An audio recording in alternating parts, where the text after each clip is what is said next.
Quack, quack, quack, quack, quack.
Alright, so this is the first of these challenge runs that I haven't looked forward to.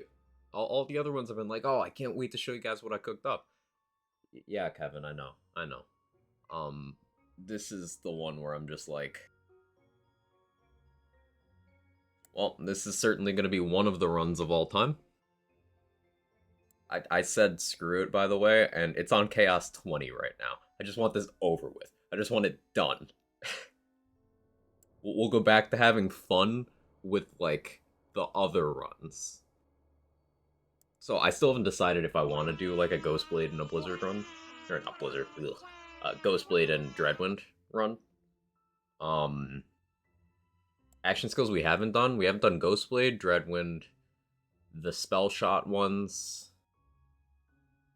Reaper of Bones, the Blightcaller ones. Those are the ones we haven't done yet. Chaos 20 still sucks. It's gonna. It's gonna be the run. It's utility ability, so I get it. It's like, yeah, it's definitely more utility than damage. Because you can still do other things while it's happening. Now, that's true of some damage skills, but like, yeah. It's fancy laid bear, basically. Laid bear that consumes multiple areas of your kit. It's, ugh, it ain't good. Anyway, how we doing, Perek, Roddy, Mr. Glenn, Dex, Swin, Itsukato, Jules, Pragmatic, Jaybridge, Pop T, Pog Totem Run. That'll just kind of be like a normal playthrough, honestly. So sure, just spam Pog Totems the whole run. We'll set that up later today. Remind me after this painful nonsense, Pragmatic, if you're here, or anyone. Hey, Twisted Grit, how are you? Working on art, excited for next week. Hope you all well. Doing okay. Yeah, next week is my birthday. Now I'll probably stream like most of that day. Um, I talked to Stone Swan briefly. We might do some Ultimate Chicken Horse that evening. Um, but yeah, that's next week. So you guys got any ideas for like marathon adjacent stuff I could do? I'm listening. What day? The 25th. Day of the week's that? Is that Wednesday? Yeah, it's a Wednesday. So Wednesday.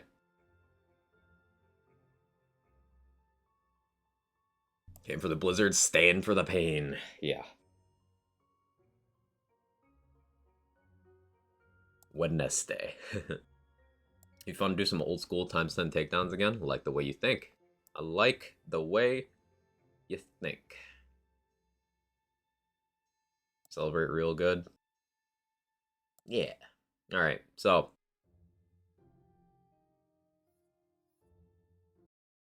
As per usual, I'll explain what I got cooking, and then we'll start the timer once I have control. And exit the menu. Staying for the cringe. I knocked this all the way down to Chaos 20. Because I just want it done. I'm gonna be here much on Wednesday. Try to catch a bit. No, don't worry about you. Worry about you.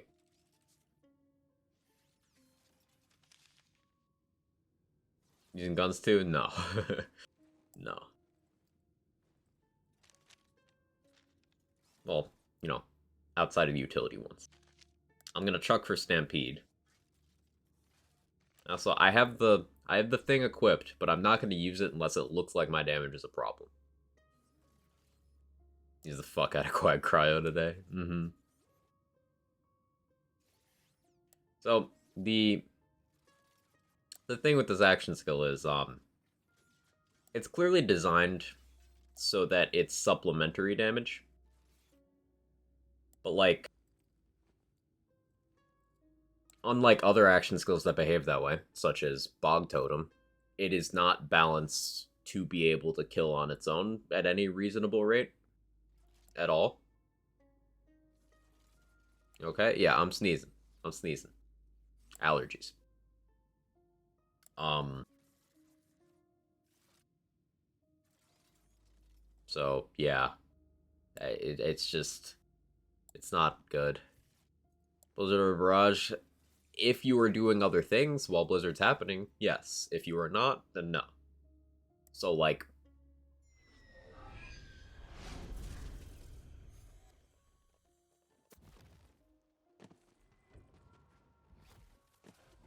okay. So this is in case stuff goes real bad. Protagonizer, as per usual for these. We got a Brutal Stampede. This one's Spore Burr. Body Rune, Shell Casing Rings for duration. Just a pickaxe that I'm not really going to use much. This is so I can hang out on a low mag for shell casing. And I could do Barbaload, honestly. Maybe I do Barbaload. Yeah, we'll unequip that. Do that. Yeah, so we've got Barbaload instead. This applies crossbolts, so that'll hopefully speed up the mobbing a little bit. And yeah, this is for debuffing. This is, we sit on half mag to trigger that. Skill tree looks like this. Burr Capstone to get duration and cooldown. And max attunement, max strength, remainder in dexterity. With the plus attunement background. Miss anything? No, we're just starting. Allergic to us. You buff to do damage means you don't do damage? Yeah. Holding the last rites as a comfort blanket as this build makes you cry? Yes.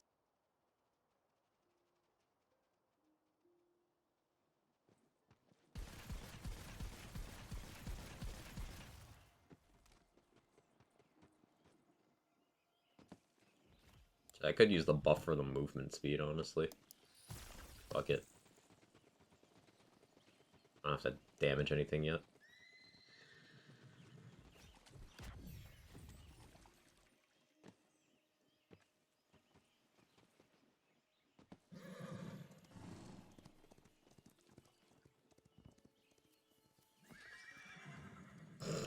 Buff counter? Could. I don't know how it's set up, though.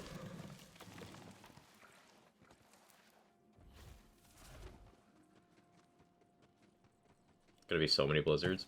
Well, the thing is, depending on how fast it kills, like, a lot of the Fallen keeps them going for a while, right? I'm not gonna be pressing the button too often.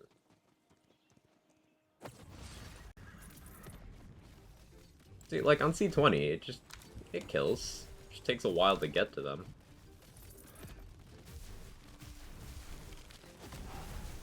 Can't outrun a crab.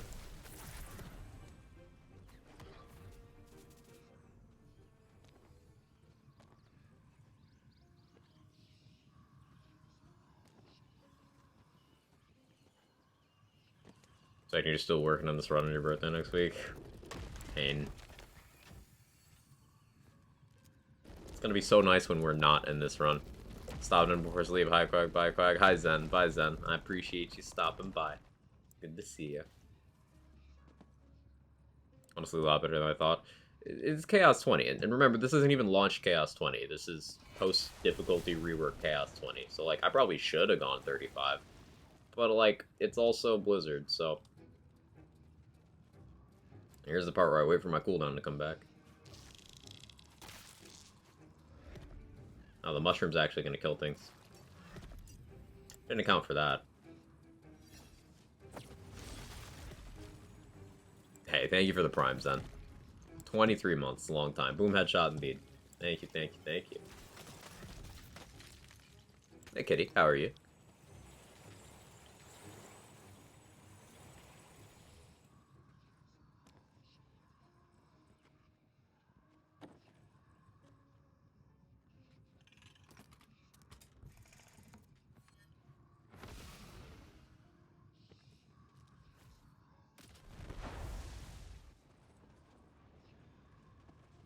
Not silent, but deadly. So, this does give you, actually, a good idea of how little damage Blizzard does. It's comparable in clear speed to this mushroom companion. She's just a girl and she's on fire. There you go, Cracker. Boom. Headshot. Got another one of these can be background audio to my workday. Hey, happy to provide. See, the mushroom fart cloud kills about as fast as the blizzard does. There we go, we can finally use it.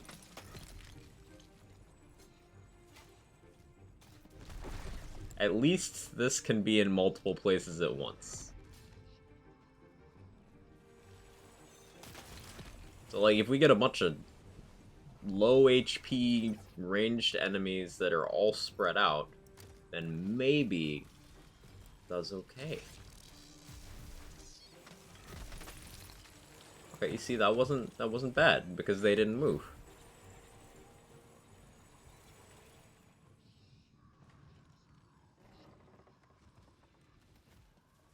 Gotta play some Dragon's Dogma. Nice. How am I? Suffering currently between allergies and this run, but we can't all be winners.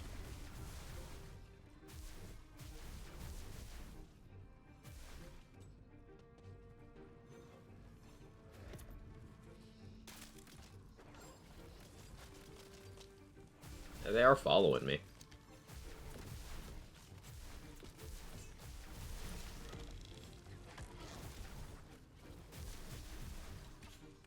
Unfortunately, I need to wait for them to catch up.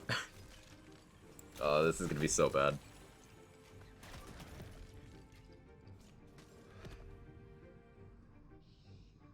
Ask Randy to pay for some Claritin.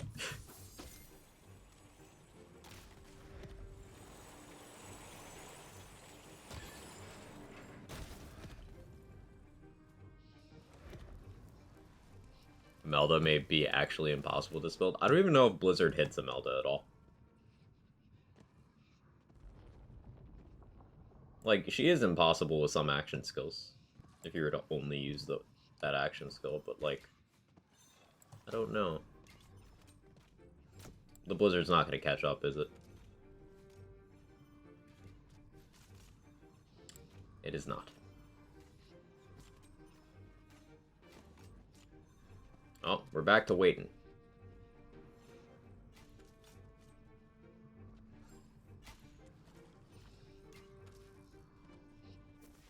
Do I just fucking... Okay, we have this. We have this. Surely this is okay.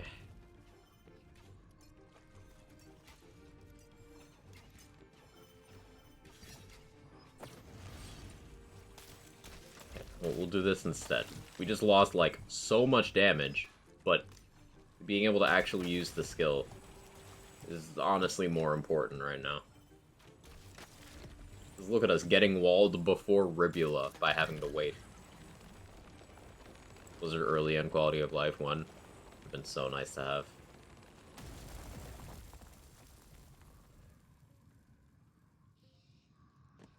Or if they at least let you ping to, like, forcefully move it. Something. Yeah, that does too much damage.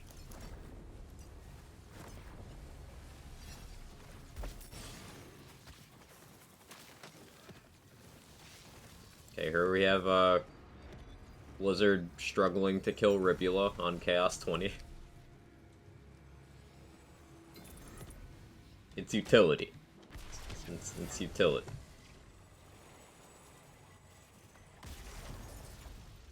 I like the idea of Blizzard, yeah. We're not bad New Game Plus. No, I've been using Save Editor to do these challenge runs.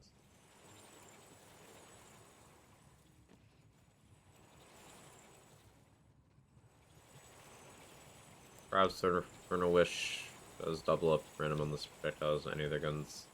Do splash, trigger MOD.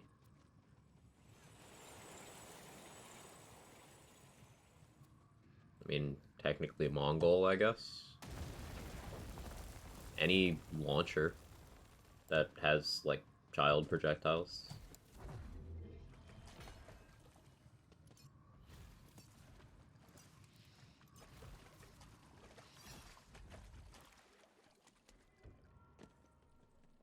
One Day New Game Plus. It'd be cool. It'd be cool.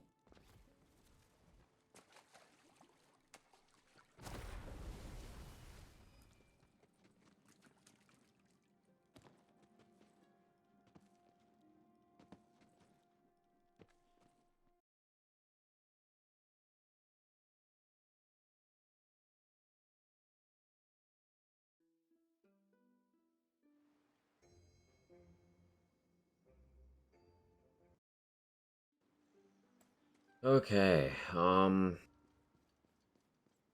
this encounter should be okay, because, Blizzard will just hit all the enemies at once. Trust? Right? Trust? Trust?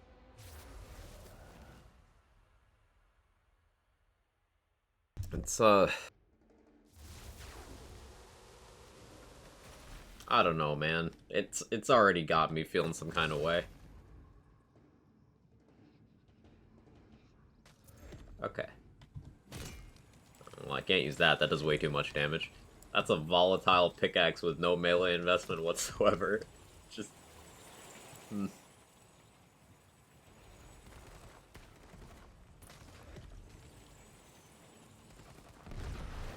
Okay. See, that was actually fine.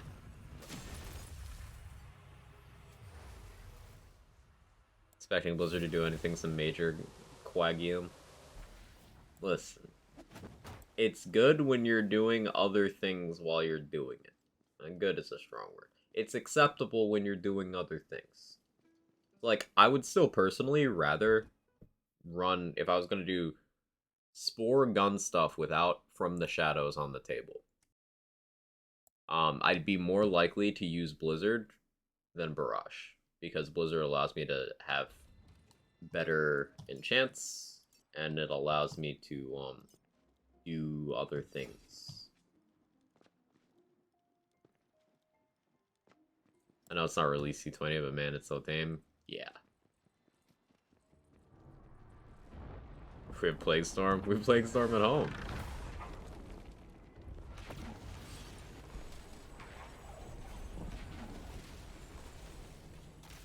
You know, fuck it. Fuck it.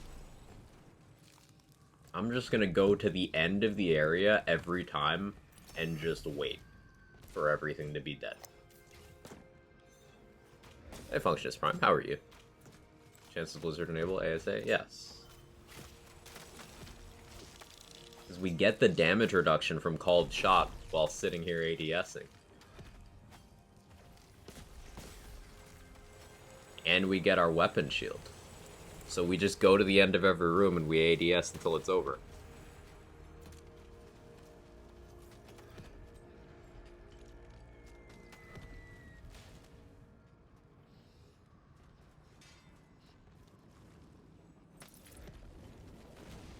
That's what Called Shot's for, chat.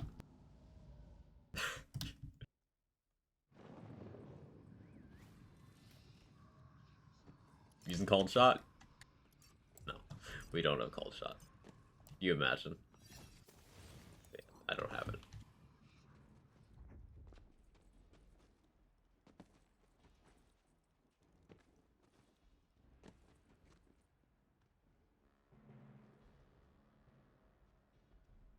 I wonder if it's faster to save quit than it is to listen to Mike here. Let's try 2 save quits. It's not AFK, it's need ADS. The crazy thing about Called Shot is that if it didn't have that condition on it, the percentage values on it would actually be pretty good. But it also just literally doesn't work with most things. For example, you cannot take advantage of Called Shot and damage enchants at the same time because you can't activate your action skill or spell without breaking ADS. There's no Mantis Cannon in this game.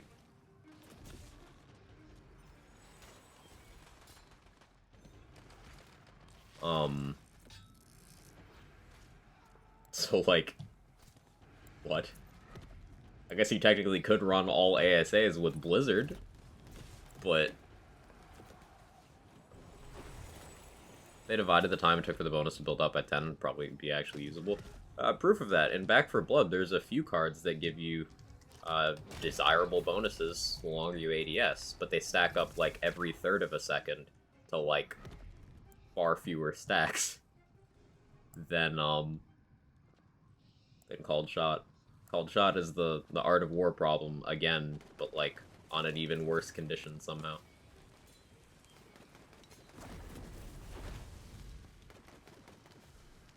Blizzard.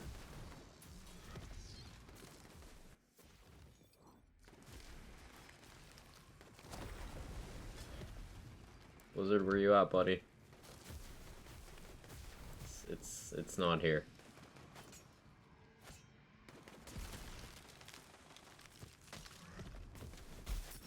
I don't... Where is my Blizzard? It's actually just not here.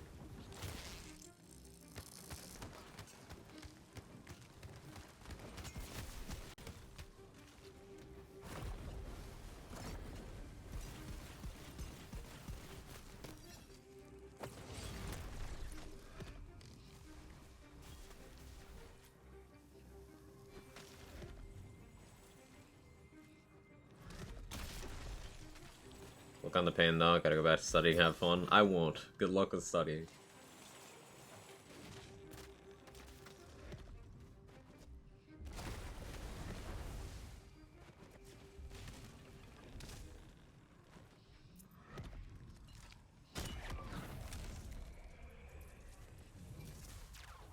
Prediction: this run will not be faster than any other challenger. I mean, with dialogue skip, it might end up being faster than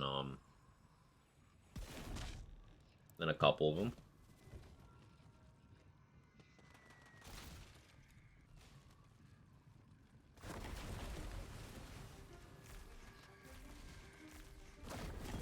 Just want to see if Blizzard catches up to me.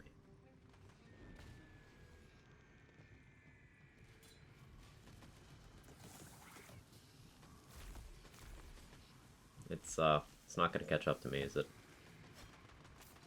Yeah, no, I don't know if it's even trying, to be honest. Oh, wait, something died. That's probably from the mushroom. Oh, it did catch up. It did catch up. It took the long way. Called Shot mod I made, stacks to 3, gives you same bonus as 10 stack. That's good.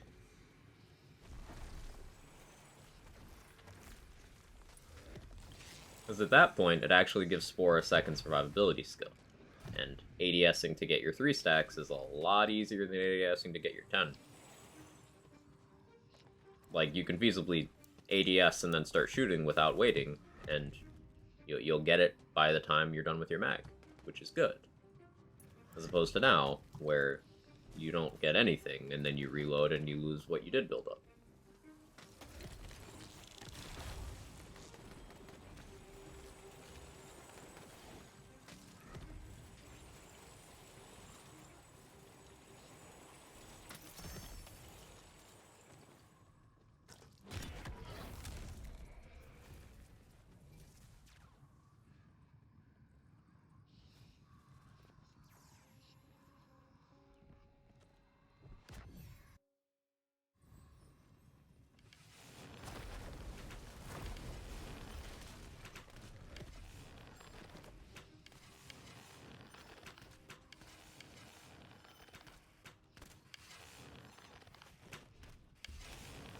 These archers do more damage than my Blizzard.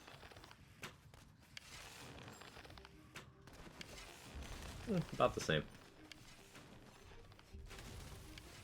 Just waiting for it to come back.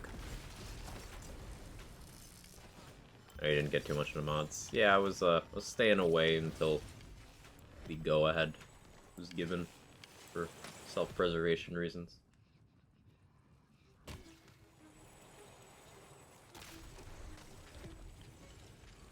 Realistically found less things to try and mod because it's a great game. Yeah, the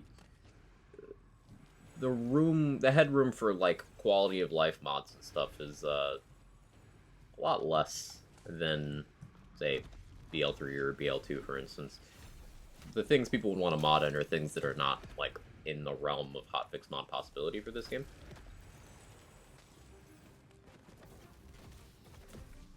Like things like you know, customizable chaos runs and shit. That's what people would want. I suppose there's still enough things that, you know, like, there's overhaul mods in the works. But, definitely a lesser demand than previous titles, I would say.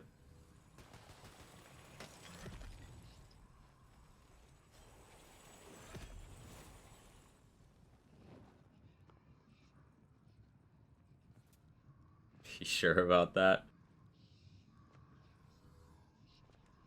Maybe I'm just trying to bait you into doing it, CZ. Maybe I'm just baiting you.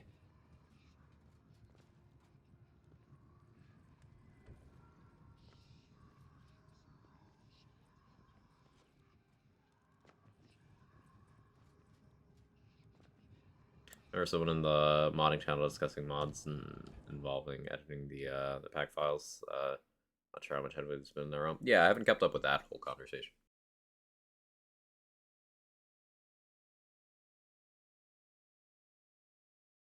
Wonderland's takedown. Just let us make our custom chamber runs.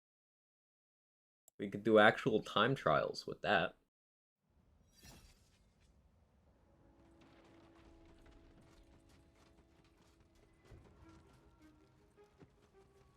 Back is the future, but I don't know much about how to do it. Yeah, my familiarity with that is like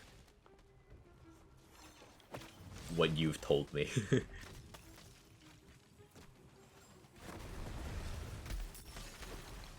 Don't die to barrel. Okay, no, this is Chaos 20 damage. This run's just kind of a waiting simulator. I'm just waiting aggressively.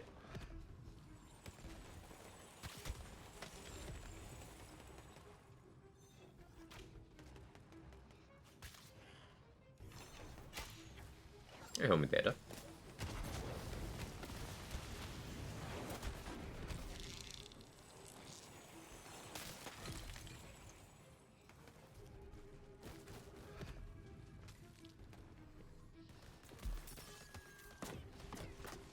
Let me just wait harder.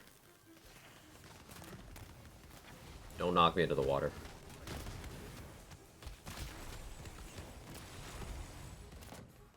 See? I just told him not to and he didn't. It's that easy. Land. Or die. Die works.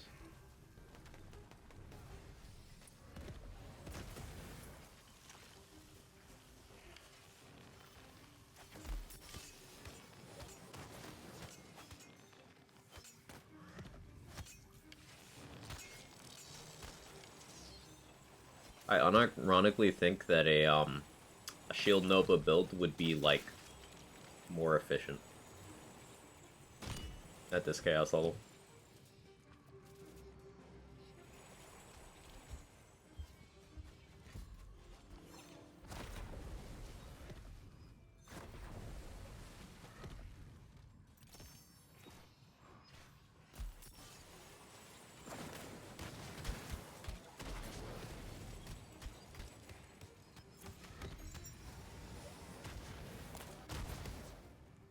You look so disappointed.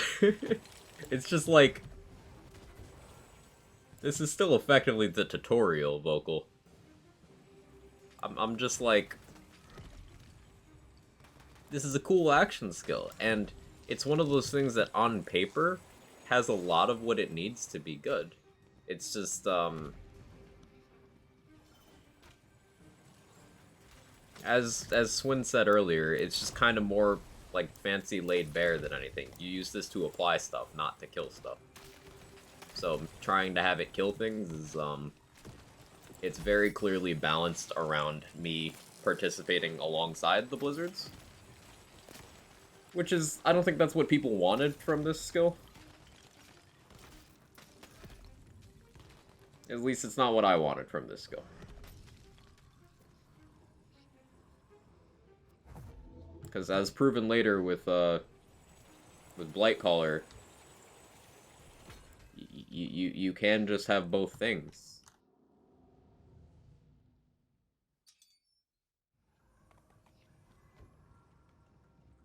Blizzards versus Shield Novas. I'd say asterisk next to that. in the context of this version of Chaos 20. Remember, this Chaos 20 is easier than launch Chaos 20. We also have DLC gear and, you know, Ascended gear and stuff like that. There's more... We can push those Novas farther, even though they don't have the BL3 scaling on higher difficulty levels. It can still be pushed to a point. Now, activating the Novas is kind of like the harder part, but there's still ways of doing that.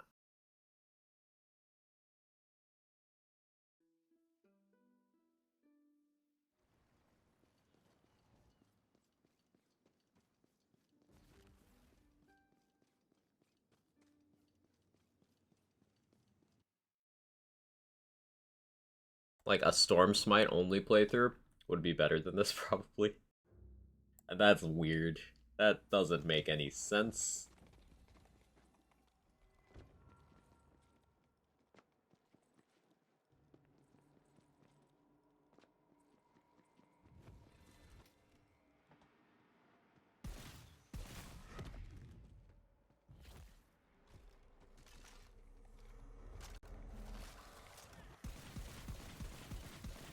Later DLCs for this game follow the power creep trend. That trend being... Not sure what you mean.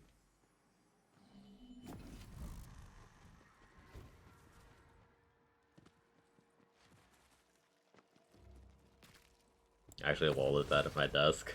I'm glad you're having a good time. And that's why I do this stuff. Answering the questions no one asked, and getting some chuckles along the way, you know? Never actually released more story content. Every single DLC had story content. People pretend that it doesn't, but it does.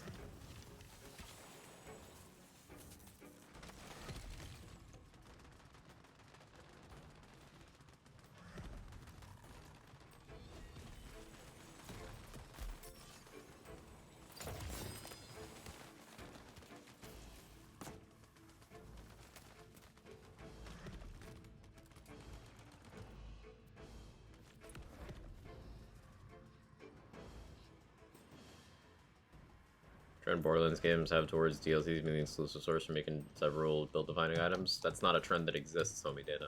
That's never been a thing.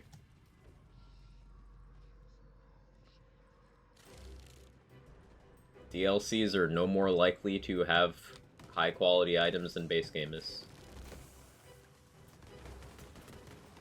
Prove it to you. Mayhem items, base game. Cartel, base game.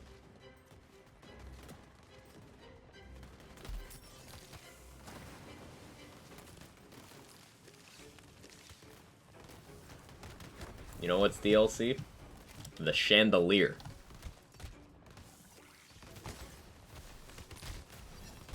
The Firefly.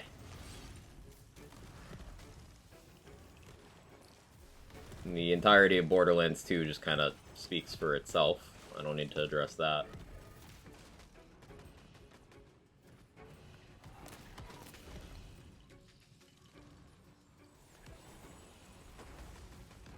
In terms of this game, it's just kind of the same. Like, there's some things from DLCs that are really good, extremely good, but there's some things that aren't as good, and there's some things in the base game that still have no improved equivalent. Like, there's not DLC Pixies or a DLC Buffmeister. Salt and Battery is one of the best melee weapons and happens to come from DLC, but it's not like it's without competition. Laser Hand is a base game spell and is jointly in the top tier with Wicked Gossip, which is a DLC spell. Blightcaller is a great class. The best at its niches that it covers, but, like, that's not all the niches available.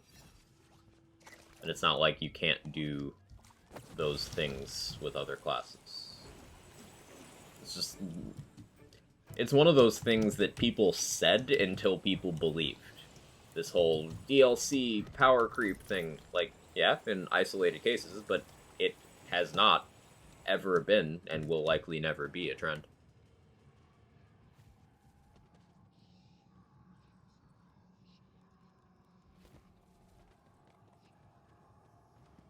Not so much their most powerful example, the base game build 3 had great stuff that stuff in gear that made certain builds possible. Rack Stab is entirely doable with base game gear, homie Dana. It was made with base game gear. Rack Stab was made 2 months before the Peregrine class mod existed. Fish Slap is base game. Psycho Stabber was the stat stick of choice. Flak builds as a whole don't really use Purple Tree, so Flak is a character that doesn't need the second season of content for, like, any build interactions that matter. Like, once again, you're ascribing personal things that you've tried to be applicable to the whole game. It's just not true. Zane as a character, I guess, is a little more DLC dependent because instead of fixing his core issues, they slapped a DLC class mod band-aid and then a DLC skill tree band-aid. But like, core gameplay of most, say, Gunamara, Gunmos, everything you do on Flak, none of those require anything DLC to function.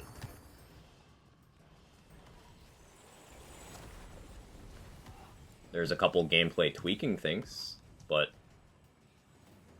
there's non-DLC equivalents for all that shit.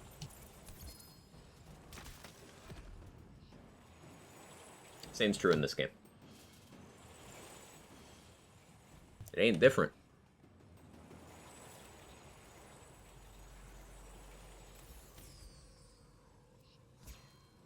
Oh yeah, you're right. The way you explained this made it click for me. It's just one of those things, like, it's one of those talking points that sounds correct until you look at it harder. Because, yeah, there's some stuff that's like, wow, this is crazy powerful. This is DLC. Like, you remember when the Ion Cannon first came out? We're like, what is this? What is this, though? But look at the level of power we needed for the content back then. Look at the other things that were available at the time. Look what we got later. Both paid and free content. Like, it's not an irreplaceable thing.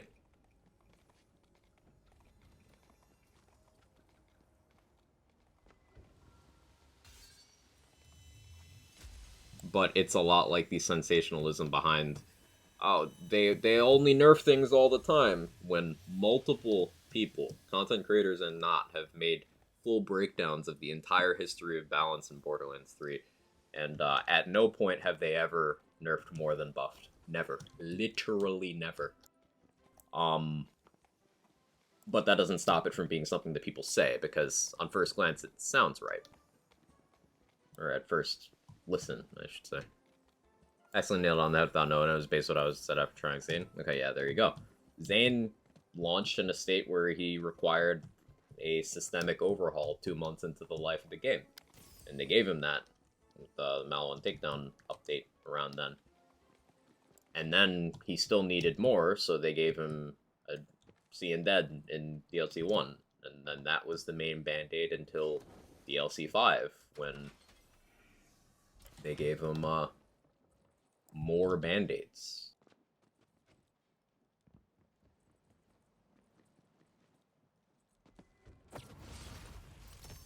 Homie Dude has been around a long time, Roddy.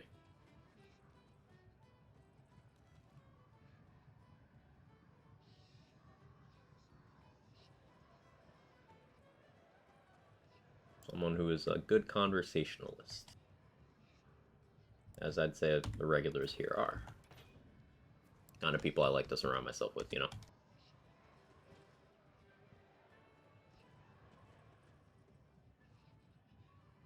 Pro Beelter only nerfed stop lying copium.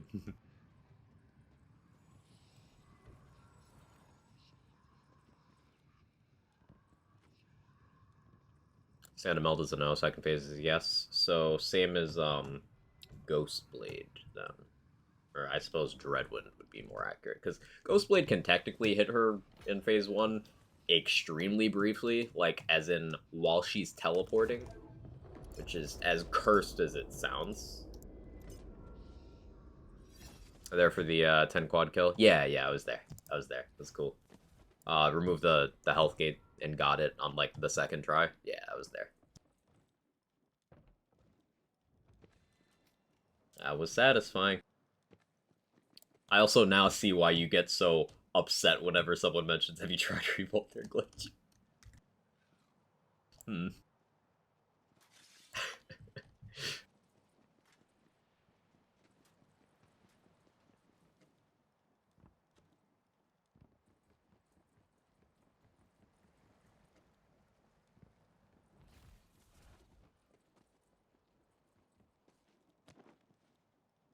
Oh, I have to actually build it. Damn. Should've tried Revolter glitch, though.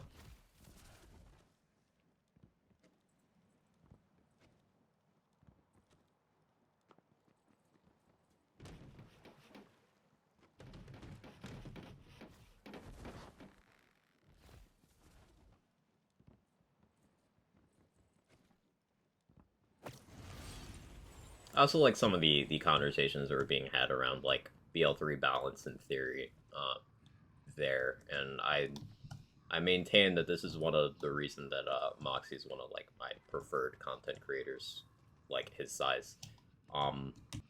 Because he creates this area where, like, sure, people can have the fun of big number go burr and stuff, but it's also stealthily conditioning people to be theory crafters and, like, use critical thinking and shit.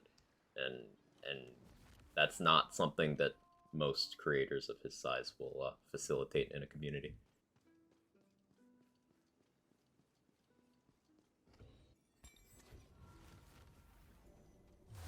Like the conversation about how Amara is the weakest BL3 Vault Hunter, but, like, does that matter? No, she's crazy.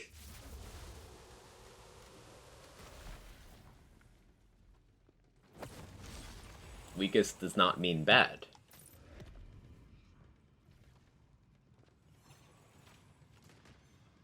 And the more people who have those credentials as build crafters who say that out loud, the more we get away from the core problems that the, let's call it, less well-versed section of the fandom causes for us when they open their mouths on balance.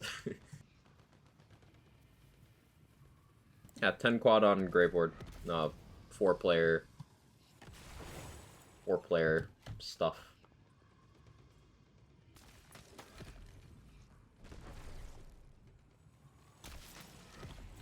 Amara's my favorite. Amara's very popular.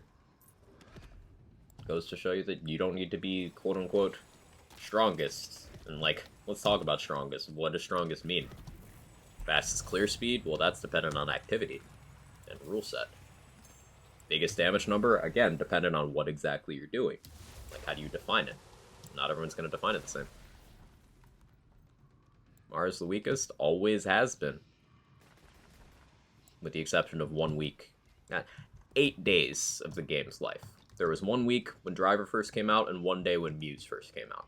But other than those 8 days, she's always been the weakest character in the game.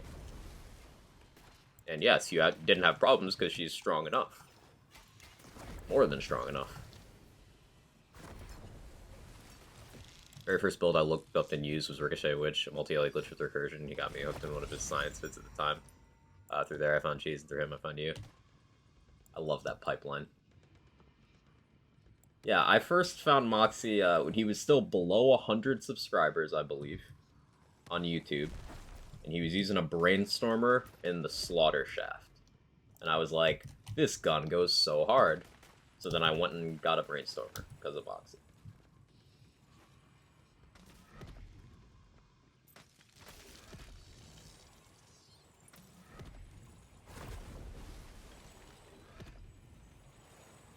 So really, whenever I get blamed, it's on you. I'll accept it. 1, 2 bosses struggle, a couple bosses doesn't mean anything. And you can always adjust your strategy, right? Like, struggling on a particular boss doesn't even necessarily mean that you weren't doing enough damage. It could have been the way you were applying that damage. Hey, Sinju, how are you? Like, by the metrics of single target damage number, and in most cases, content clear speed, Amara is usually 4th place. But that doesn't mean anything. Like, Flak does not have the raw damage potential in those scenarios that Zane and Moze do. Yet Flak still has way more content records than Moze over the grand scope of, you know, the game's lifetime. Despite the fact that you put the right thing in Moze's hand and she one-shots harder than any other Vault Hunter ever made. You put a different thing in Moze's hand, she clears faster than all the other BL3 Vault Hunters. Strongest is kind of an empty metric. You need to get real specific to quantify strongest, and then at that point, you could just become a different flavor of specific. So the more we have this conversation about how, like, best is not something you should be thinking about. It does not matter. What do you want to do specifically? The more we have that conversation, the more we move towards a fandom that's like, hey, I like options. Options are pretty cool.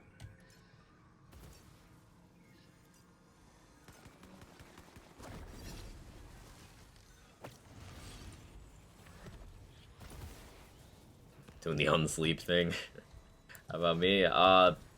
This action skill sucks. But these Wonderlands challenge runs have been fun. And at least we have good conversation even during the, let's call it slower paced runs.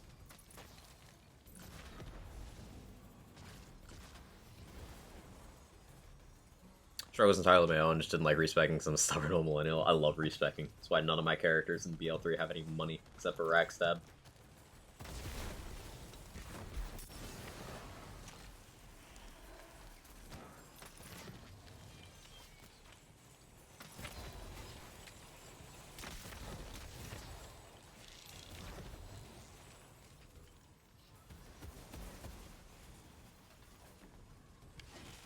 You'll take my self-identification of old Millennial from my cold, poorly circulated hands. Hey, I have cold, poorly circulated hands. And I will be 28 in a few days. That's a weird thing to say out loud.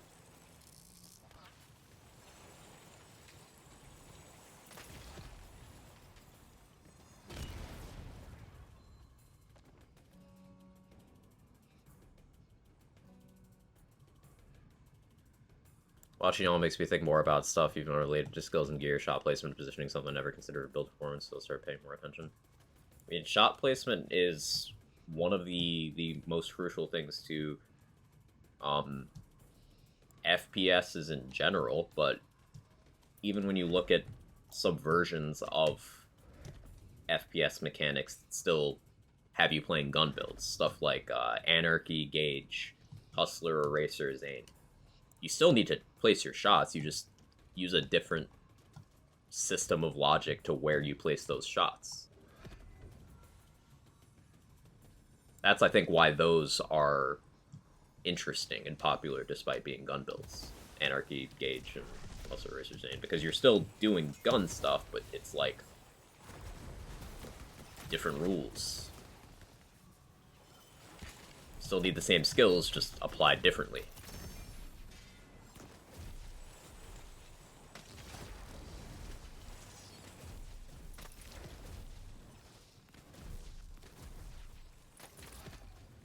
I'm surprised they're closer to my age. She's closer to like low 20s and low 30s. I get that a lot, Sinju. I was actually having this discussion in Pascaroni's chat yesterday. Because the topic came up, like, people were comparing how they looked when they were younger to how they look now. And I've pretty much looked the same since I was about 17-ish. Except there's just more hair on my face and less on my head. Pretty much it.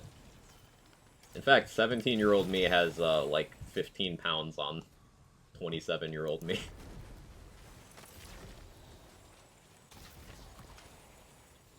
So give that Quag a fake beard and he probably looks older.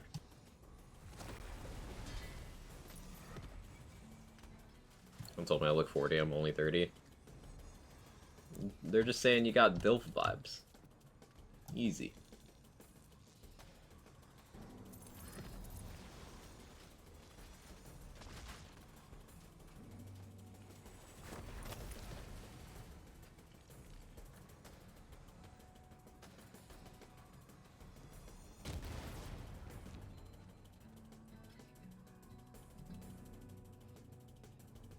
I think Borderlands always done a great job of how they treat projectile speed. So many shooter games just don't know how to actually depict that and just designed everything being hit scan. Hit scan's pretty uninteresting, and people get real attached to it, and then they can never wean off. Like, this is super ancient history, and I doubt anyone else remembers this whole discourse. But you remember when Halo Reach didn't have the battle rifle? And everyone lost their minds because there needed to be a 3-round burst hit scan weapon. It was such a weird conversation.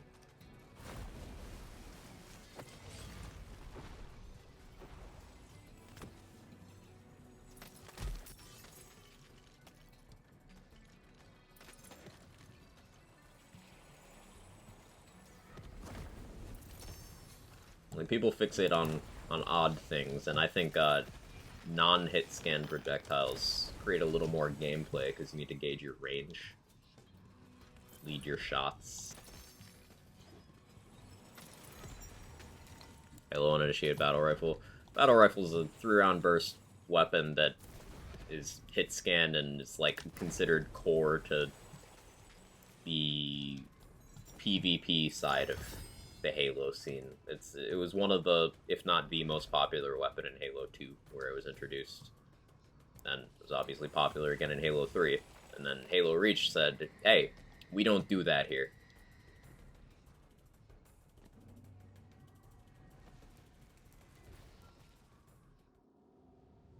They eventually brought it back, but like...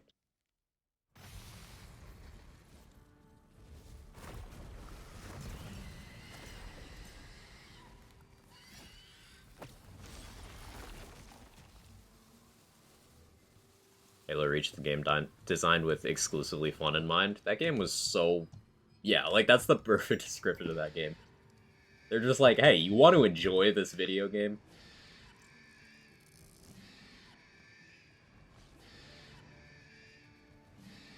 Yo, Invasion? Any Invasion gamers here? AKA the best game mode? Objectively? I'm not saying your opinion is wrong if you don't like Invasion. I'm just saying your existence is wrong if you don't like Invasion. Totally different things.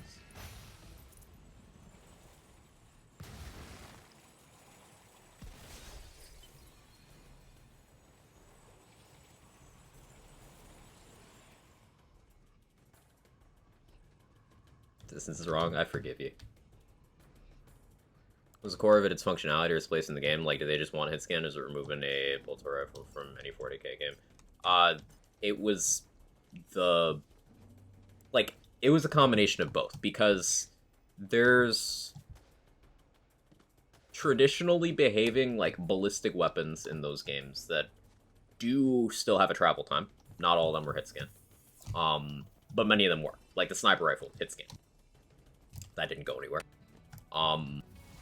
They brought in a DMR instead, which was a single shot, near hit scan weapon.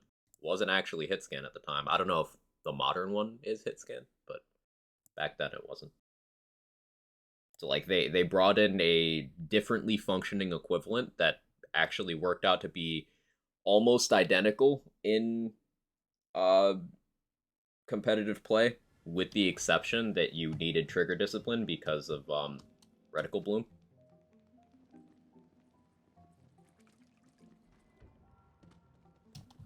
But people still lost their minds. This attachment to weird things.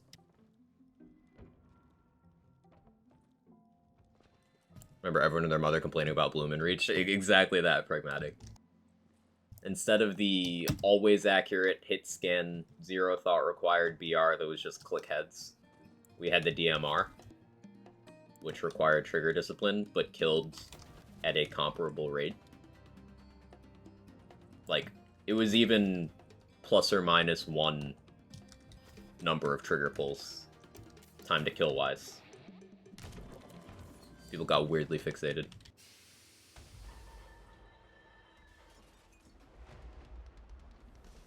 Was Invasion the zombie wave type mode? No, that's Firefight. Invasion was asymmetric PvP, where the Covenant team would be attacking, and the Spartan team would be defending. And the elites have like better stats, better movement speed, obviously the appropriate weapons. And as you lose positions, you get pushed farther and farther back in the map, and the objectives would change. It's like Battlefield, like how just a game of Battlefield goes, but in Halo with asymmetric teams.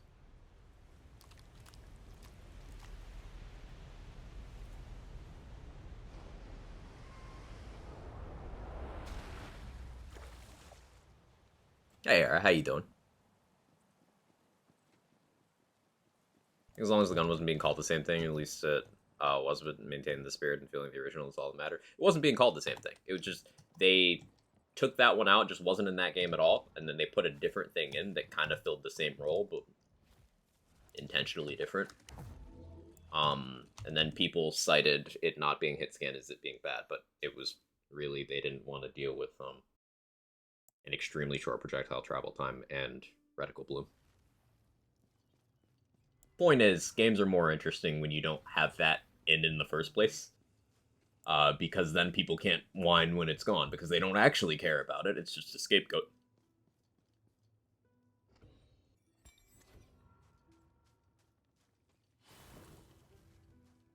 Proof that people complaining about hit scan stuff don't actually know what they're talking about is Borderlands doesn't have hit scan. Just its traditional projectiles are quite fast, so it feels the same to the human eye. But you saw some complaints about this game due to the projectiles being slower because they're like based on arrows instead of bullets in most cases. People being like, "Oh, I wish it was hit scan like Borderlands." No, but Borderlands not hit scan, bro. it's not. Are other hit scan weapons in the game you're talking about? There's some. The sniper rifle was hit scan.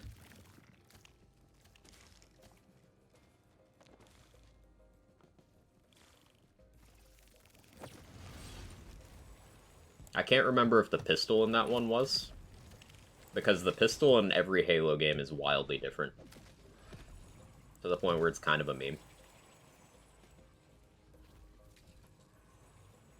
Like, the pistol in the first Halo game was so monstrously overpowered that they just decided to change it every game after.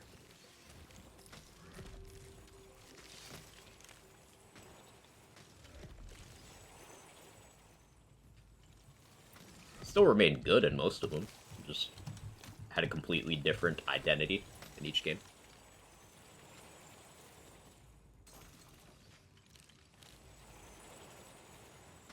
It's me, I'm the hit scan weapon. Hey, Wisp. Really no hit scan weapons in the Borderlands franchise? None that I can think of.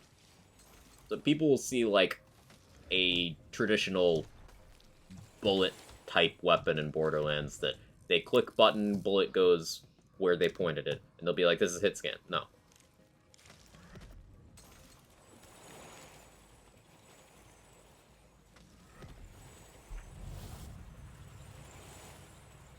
Legendary drops that exist, such as...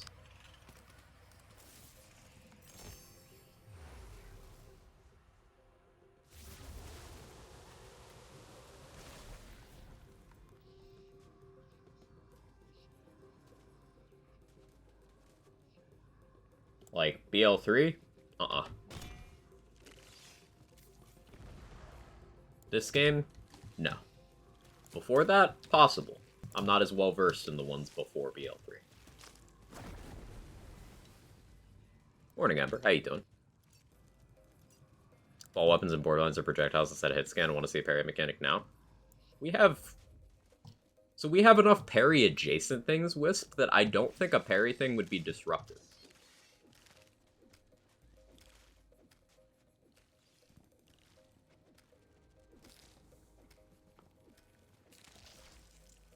Like, the way ricochet skills work is the projectile bounces off of the enemy you're shooting and goes towards another enemy's current coordinate. They can miss because they're not hit scan.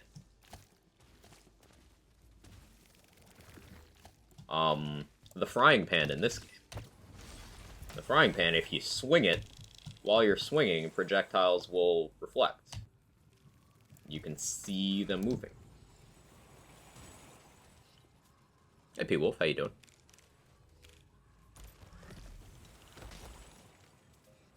Launcher and BL3's hit scan can be wrong, the arms race one? No, it is not hit scan. It has a projectile. You can tell because if you shoot from far enough away, it has a travel time. Also, there's attributes to show how fast projectiles travel in the game. People like CZ can just go and confirm it.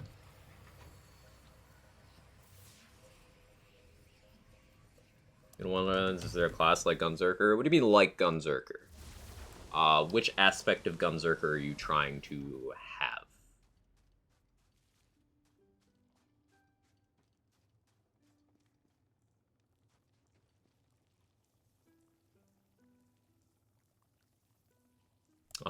Another parry type thing, Wisp, is final boss of BL3. One of her attacks, you can just melee it back at her. And almost nobody knew about that until the devs were like, hey, try this. In like a late 2019 interview, and people were like, huh. I mean, nobody really cared because it's not useful, but it's interesting.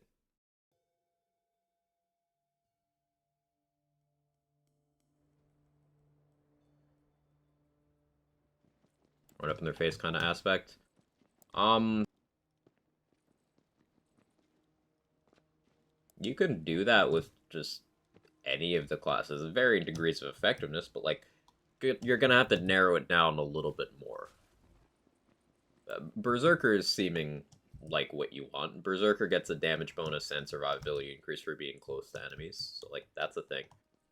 But something to keep in mind is Salvador the Gunzerker is a character who, he is a one-trick pony. He is, I shoot gun. No other depth to the gameplay. Wonderlands is a game where you don't even have to shoot guns. Guns aren't even the most efficient way of playing this game. Fever, just looked it up as hit scan. You know, that does ring a bell. It does ring a bell. I forgot about the Fever balance-wise. Your boy forgot about it too. Is it actually hit scan or is it pseudo hit scan? Because what's the source in it being hit scan? But I do believe you. I remember someone claiming it's hit scan, and I just never bothered to verify.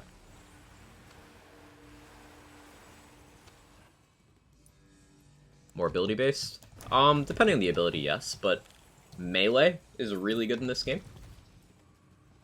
Spells are really good in this game. Shoots 2 bullets with extremely high speed. Or a Salute Lemon. Looking at the wiki, the source is basically trust me, bro. Okay, so we're back to the issue of, is it actually hit scan? Or is it so close as to not matter to human beings? So this is the problem, like, extremely fast technically applies to hit scan, but hit scan is 0 travel time. Is it 0 travel time?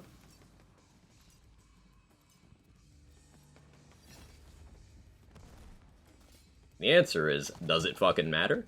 No, but people get real weird about that.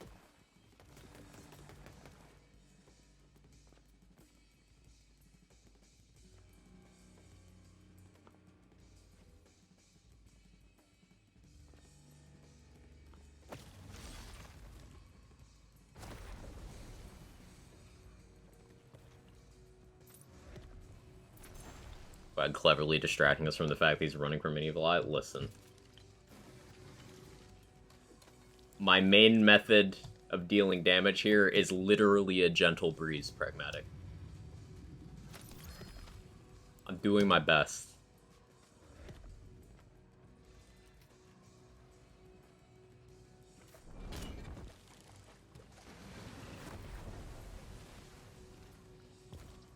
Favorite, I haven't thought about that gun since launch. Neither is Gearbox. Where'd my blizzards go?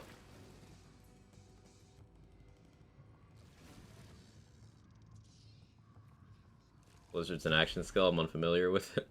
It's the Spore Warden one that isn't Barrage, and it...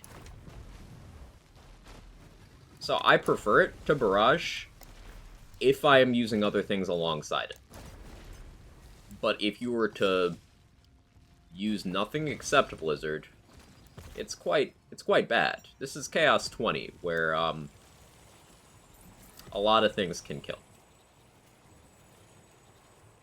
But the thing is, Barrage locks you out of all other actions while you're doing it. Blizzard doesn't.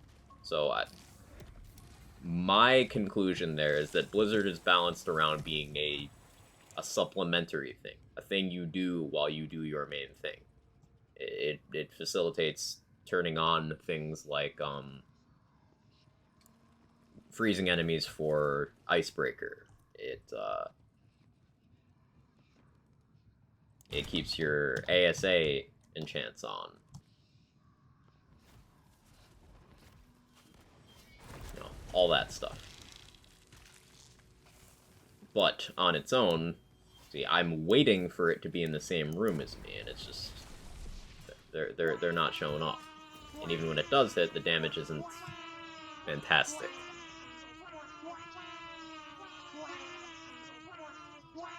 So, tell me Spore Warden has an action skill that isn't Barrage. Are you trolling me? Yes.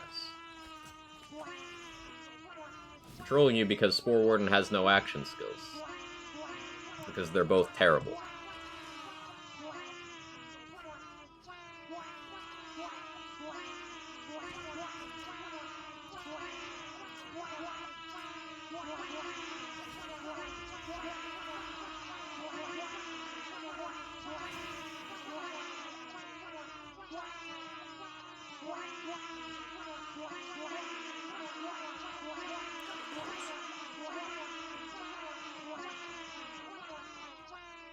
I don't remember what the third action skill is. Classes only have two. It has Barrage and Blizzard, and both Barrage and Blizzard are terrible.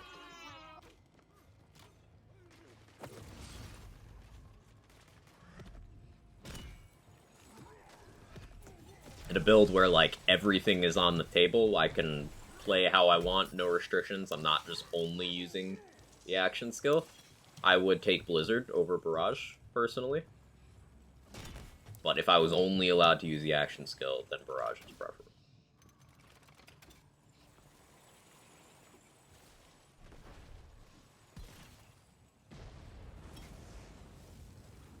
What is the challenge run? Blizzard. I'm on C20 Intense, and I am only using Blizzard.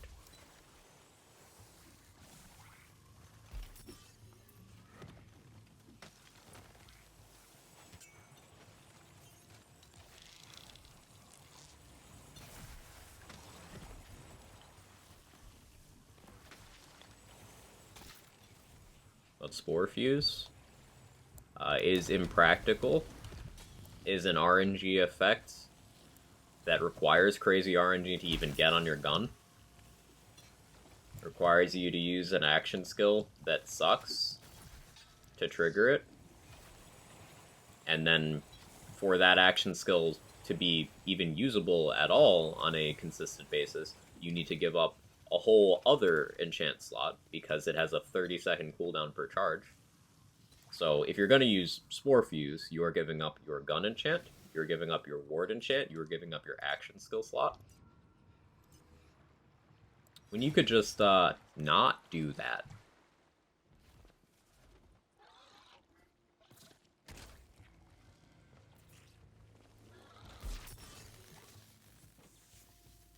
Better Wonderlands Barrage or BL3 Barrage? BL3 Barrage, and it's not close.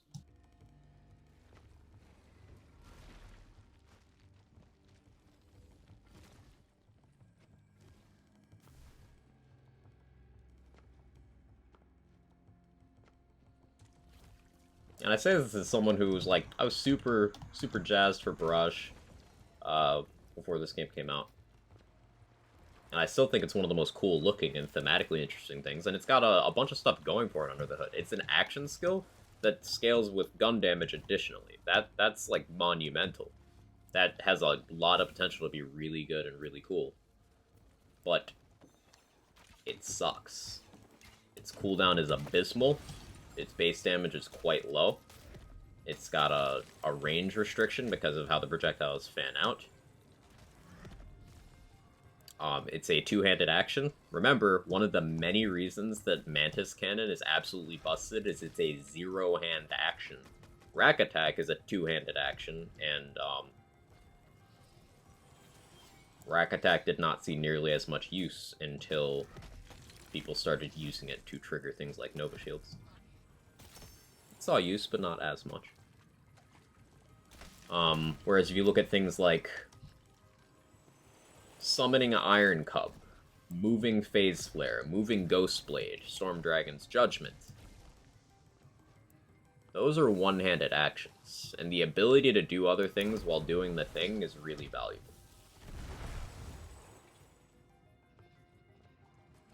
Barrage takes both hands. So it's like if Rax didn't hit anything, and also didn't do damage.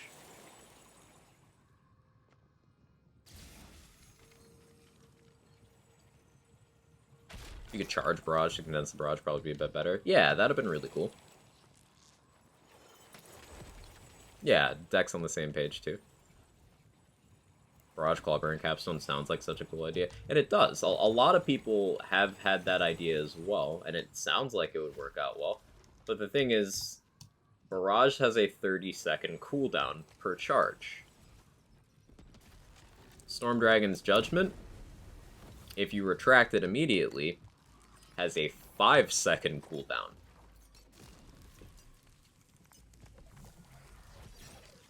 Dreadwind, if you end it immediately, has a 6-second cooldown.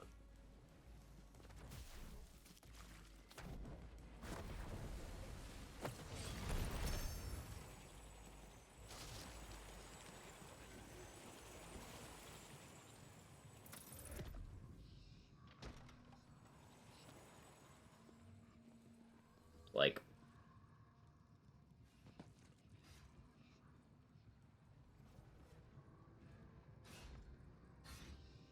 Quietness is almost lack of bias. Warfuse is good because I say so. Based.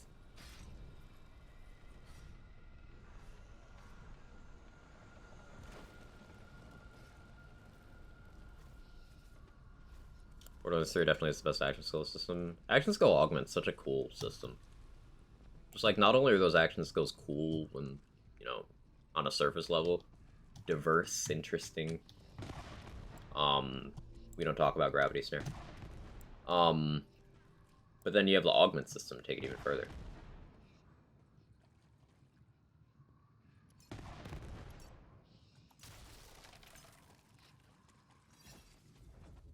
And that's really neat. You're forced to fit the 4 Vault Hunters from BO3 to an archetype based on BO1, BO2 Vault Hunter. Would they be, for example, Black would probably be Mordecai 0? No, Black would not be that at all. People see Two-Fang and they see invisibility and they're like, oh, Mordecai 0. No. Flak is the generalist. Flak is the I can do whatever I want. And that's not an archetype that, like, Mordecai or Zero fill. I guess Mordecai does because there's this stupid melee thing, so, like, if you squint really hard. But I would unironically say that Flak has more in common with, like, Krieg than Zero. That's probably a hot take.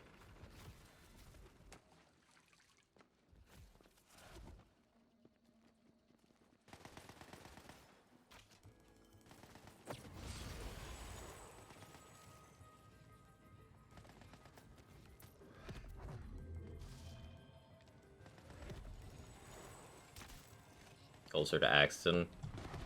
Flak has more in common with Axton and Krieg than Flak does with Zero.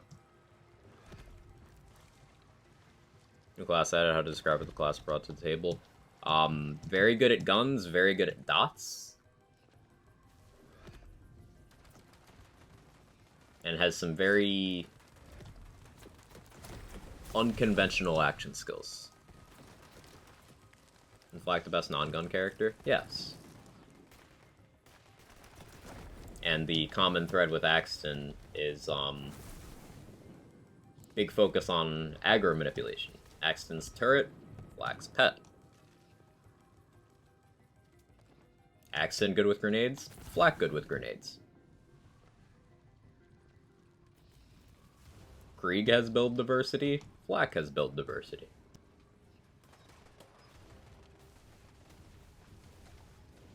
I don't know where my Blizzard went. It just fucked off.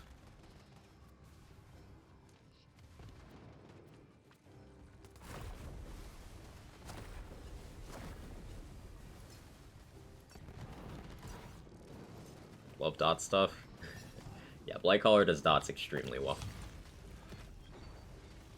Say Zane is the best gun vault hunter. Define best.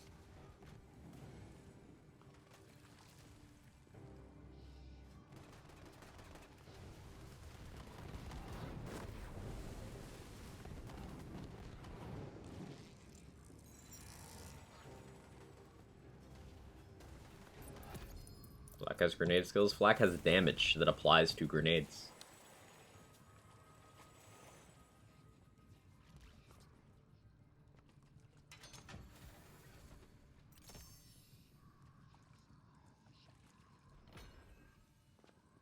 Best with guns is a pretty wide brush to paint with in an FPS game. Exactly. Exactly. Head out for a big interview. Hopefully I have good news when I come back. Look forward to catching up the run later. Sounds good, Swin. Thanks for hanging out. Thanks for the conversation. I wish you all of the luck. Was the best purely gun damage based skills? Do you mean gun damage as in gun damage, or do you mean damage that applies to guns? Two different things. Just confirming.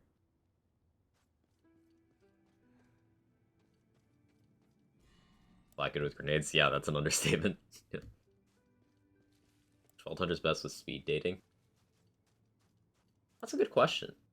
I mean, Mordecai got dumped by Moxie pretty fast, so, like, that?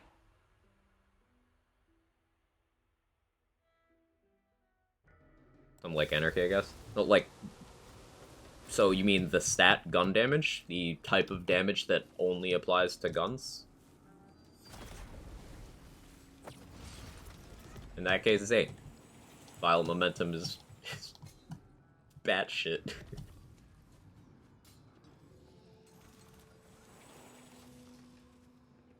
Which character is with guns like Flak as non-guns? There's no answer to that. That's the thing. There's no answer.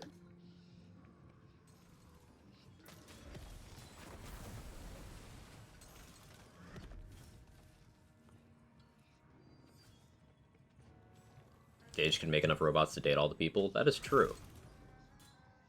Would you date a robot if Gage made one for you, chat? I feel like that's ethically a bit of a Monka thing. I don't think I would. I don't think I would.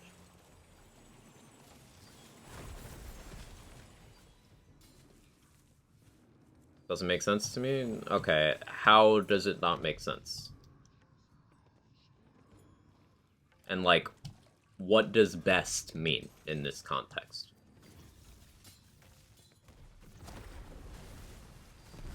Like, I know you said, like, Flak is with non-guns, but the reason Flak is best with non-guns is because Flak has global damage formula that applies to everything, and a spammable action skill that can trigger action skill start. Annoying. So Flak can just equally boost most things in the game. Every character has stuff that boosts guns. What context of guns are we talking about? What's the use case? What's the content? What's the metric? Fastest clear rate, biggest number, single target, multi-target. Anything goes gun-wise, or using only, like, standard weapons. Like, You gotta get way more specific when it comes to guns. Probably be best with dating apps. Figure out the algorithm. True. True.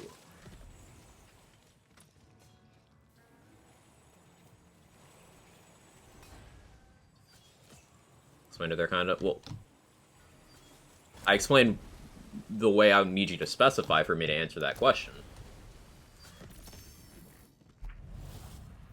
But I still don't know what metric I'm using to answer. There is no best unless you get real specific for things like this.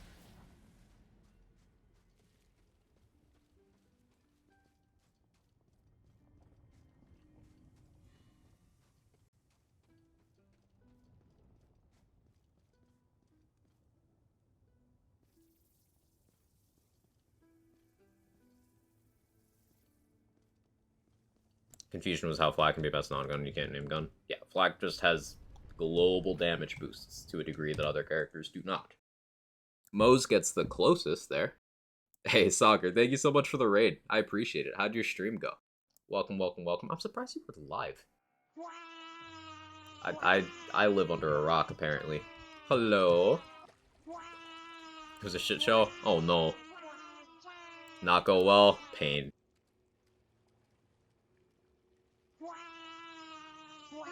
Well, I hope your day improves from here, Ms. Chick. Most multipliers that affect non-guns? Yeah.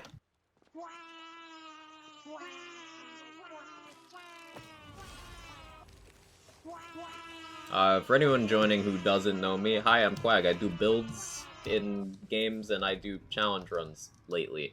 I'm doing Wonderlands with Blizzard only. This action skill is horrible. It's really bad. We're doing a playthrough with a timer and a counter to see how many times I hit it on Chaos. 20 intense. 20 because this action skill can't handle anything better.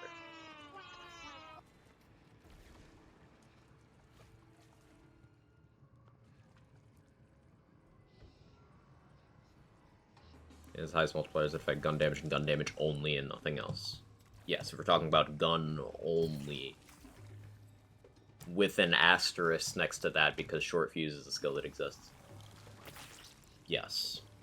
Short fuse is a skill that exists and affects bullets only, which is different than guns only. Slightly. Stream's going well? It is going well. We're having a lot of conversations to keep me sane while I use this action skill.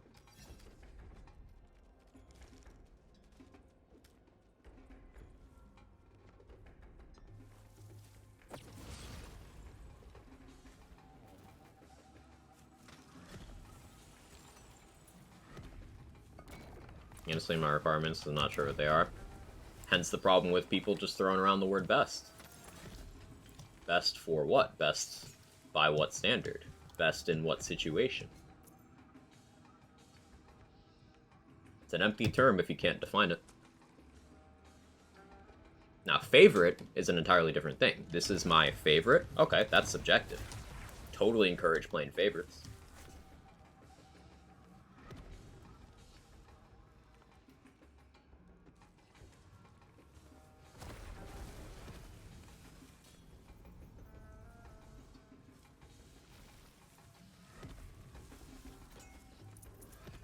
Hey, caught up. Hey, J-Rod, good to see you. Hope you're well.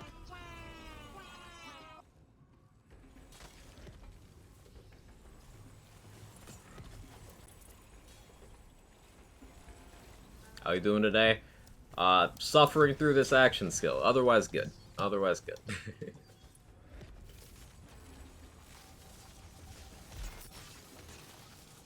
Coomers are out in forest. Ugh.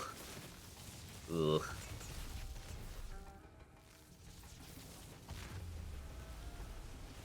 Hey, no, you can't down me. My action skill goes away if I go down.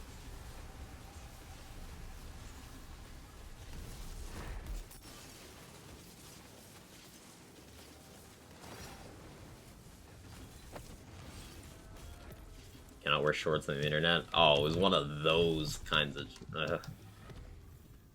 How dare you exist on internet? feel uncomfortable. Am I doing it correctly?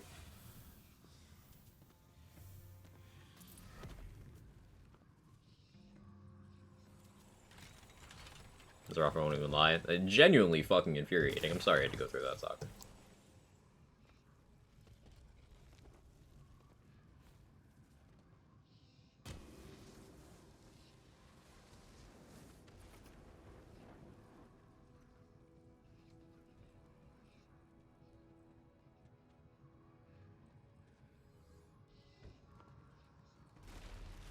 Orleans to Salvador, best gun character for diversity, you can use everything effectively. No, but technically yes. I mean...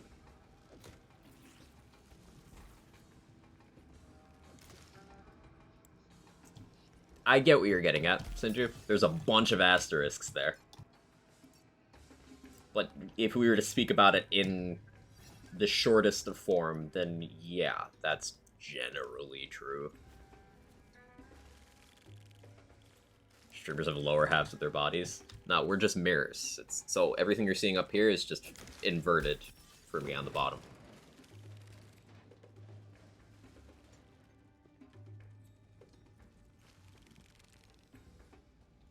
That blizzard OC do? Not much pollution. I'm gonna be honest. I'm gonna keep it a buck. Not much.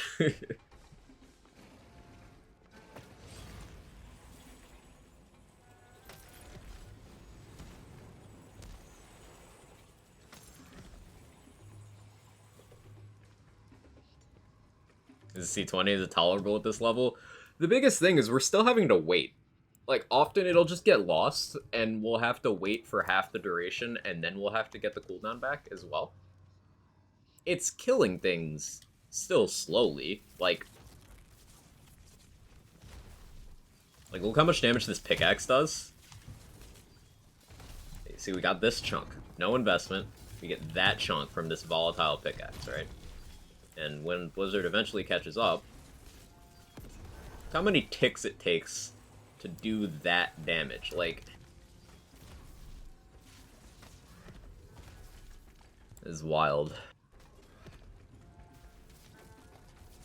You lower mouth too? Yes. It opens at the same rate.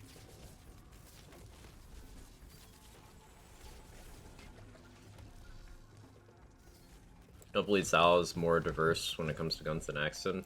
Well, that's the thing, though. He's got a higher raw power ceiling on a baseline gameplay level, so people feel as if they can just use more things, because it's... We talked about Zane a bunch. Brute force, big number. You stuff enough big number behind a method of dealing damage, it will perform. That is Zane and Gage's entire approach to doing damage.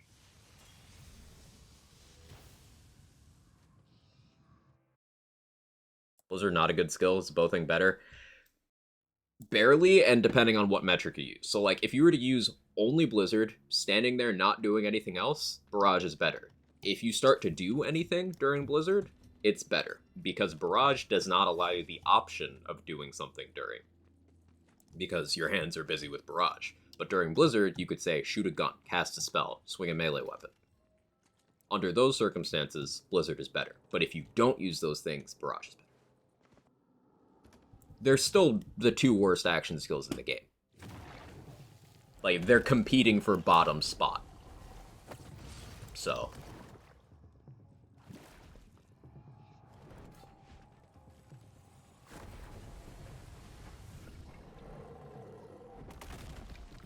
Bro, where'd my Blizzard go?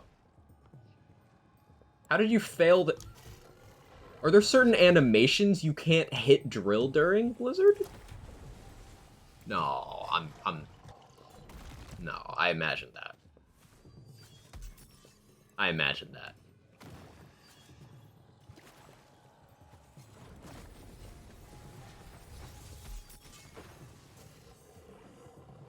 No, I refuse. Oh yeah, with dialogue skip, that one's still here while that one's spawning. Kinda funny.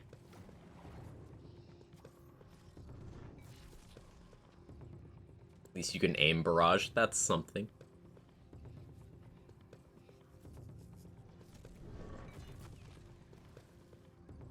So So you do Hot Mama Gauge. Hot Mama Gauge is so fun.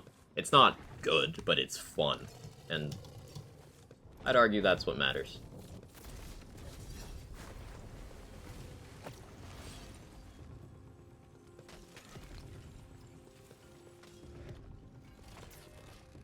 It's Hot Mama Gauge. Gauge using a Hot Mama. A Lilith DLC sniper that does not get the accuracy penalty from Anarchy. It's not a particularly good weapon, but you can at least still be precise with Anarchy with it.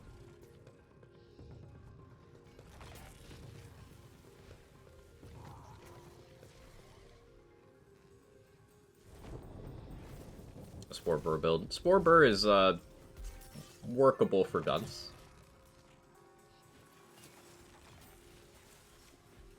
Hot Mama Fixed Bread? Yes. This is one of my favorite things to do when Lilith DLC first came out and that gun dropped. I was like, hell yeah, I'm using this and only this. Let's stack up my little Anarchy and then shoot that.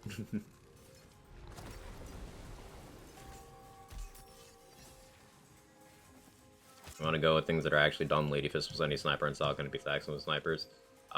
That's when you're introducing crit swapping Sinju. And at that point, you can have any character crit swap. They just need to press the weapon swap button. And then it becomes an issue of, okay, well, Salvador can crit swap harder because of design flaws. Because of the fact that his left and right hand are not created equal, and that transferring of weapon properties is a thing. But generally, when it comes to the conversation of player power and stuff like that in these games, transferring item properties like that is frowned upon because of it being a distortion of what's actually good. So, like, can't you just Gunzerk? And the reason why Gunzerking does that is because it's transferring weapon properties. It's a distortion of what's actually good.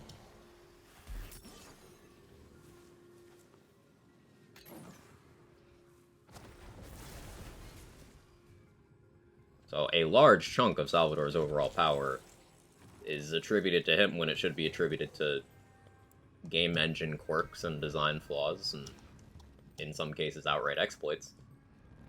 But even if you remove those things, he's still powerful. So that's why, you know, shorthand, it's fine to just say, yeah, he's that good.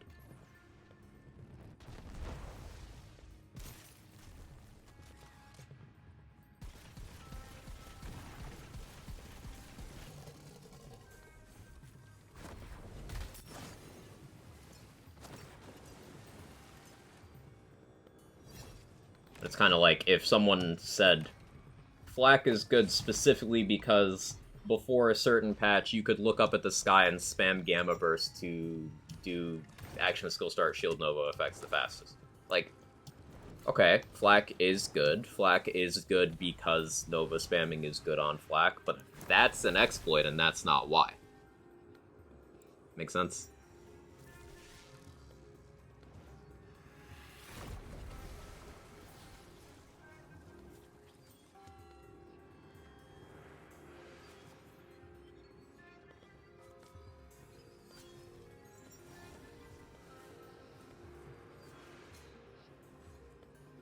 Or the exploits to get significantly weaker? Yes.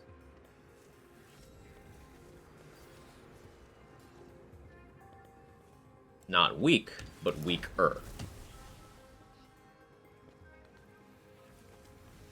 If you remove exploits, there's much more of a workable gap between primarily Zero, but in some situations Axton.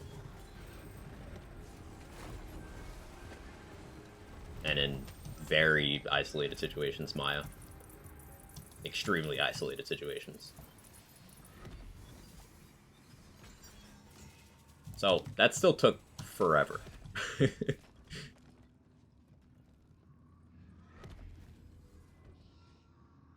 Dropped a C20 to make Blizzard playable at all? Yeah. Yeah. Now, I do have in my backpack the Forbidden spell, which would make it perform well enough to a point, but it still struggles. As a primary damage dealer, this action skill is not it.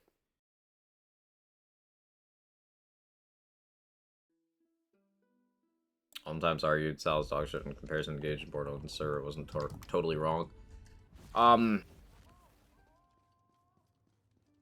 That's the thing with ranking things versus each other in build crafting based games. Context is everything. You could create an argument for a specific enough situation where you could be like, yeah, in this scenario, Salvador is way worse at this specific thing than Gage. But most people will have different situations and metrics by which they measured those sort of things. So, like... And, like, you could get real petty about it. For example, Moze is the worst character because when you use the Devil's Foursome with a fully spec'd skill tree, you cannot shoot it without instantly dying. There's nothing you can do. If you backpedal, you still die. Like, it's a little disingenuous.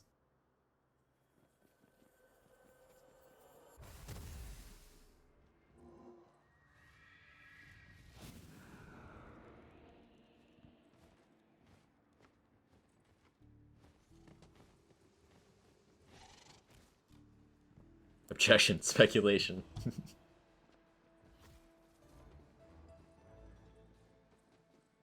Guess the measuring stick for all things in BL3. The Devil's Foursome. See, exactly. Polycaller bad because my barrage build.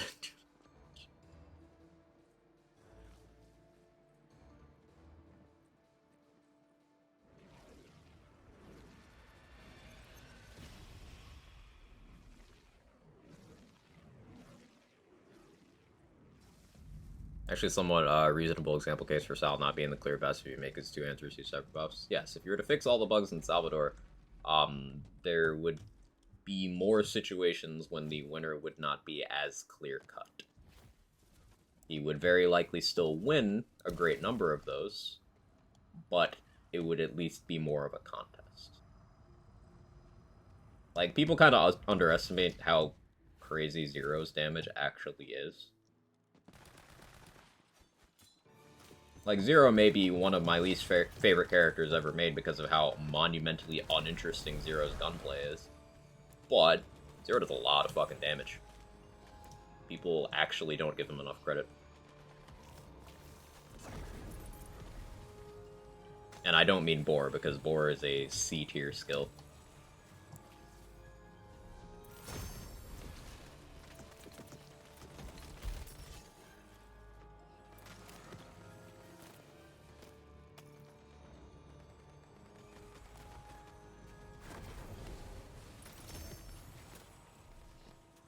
On a conference call and Herald early game just getting deleted on Sal. In the early game?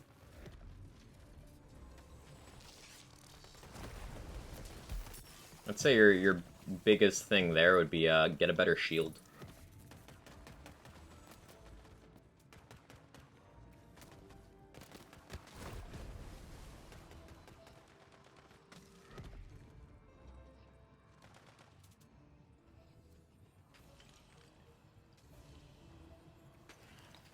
Is it even hitting those? It's so bad. Ugh.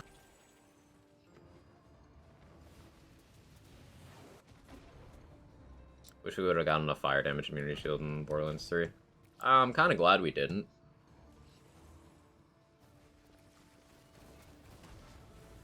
Because then Moze would just use that in most builds. Just full commit to the fire nonsense. There's a reason you're holding last rights. Not in particular over any other gun. I'm just holding a gun at low ammo. This is one I had in my backpack.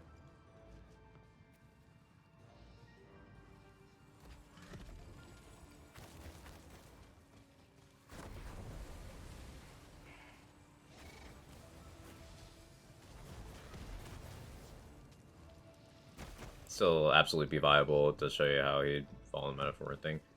Like, it just shows you what people have used to have success. I'll give another example. You remember when commitment was uncapped and then they fixed it in BL3? Remember how many people were like, oh, my build is dead character ruined, he needed this to be good. And, like, everyone with a functioning brain was like, you sure? It's that. It doesn't hurt the character like that.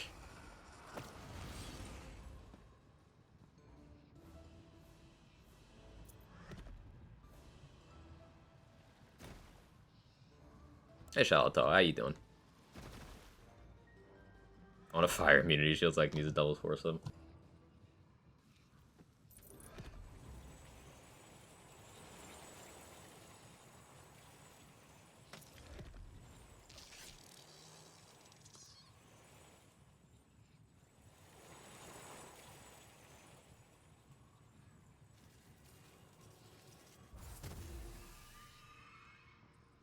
It's just specifically a fully spec'd Moze can't really use it because Tor Cross Promotion plus Splash Radius on Common Artifact means that the radius is big enough that you cannot escape it without large amounts of movement speed, which your average Moze build does not have.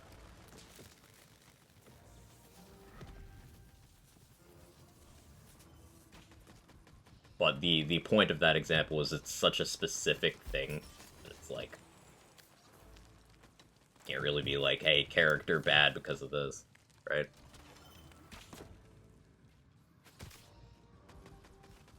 Now you have to use Revolter on any build for it to be good.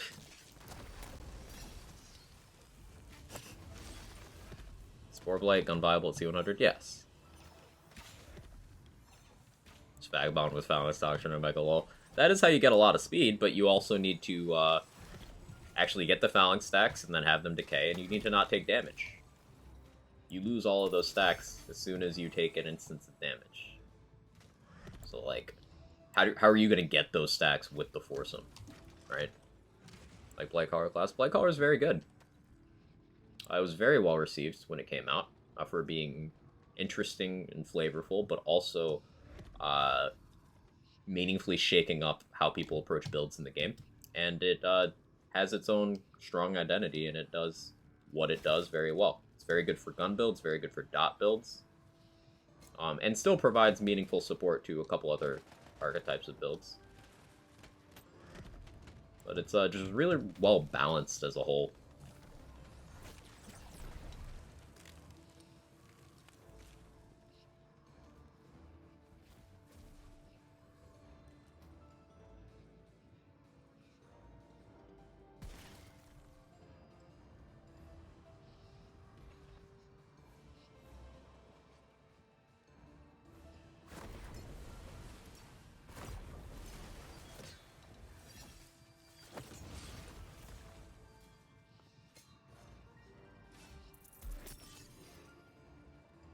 So Blizzard's going to be the lowest count for action skill activations, as I predicted here, but it's only because they last so long. Like, if Blizzard did all of the damage it was going to do at once, that's kind of an interesting concept, now that I think about it. Hey, CZ, are you still here?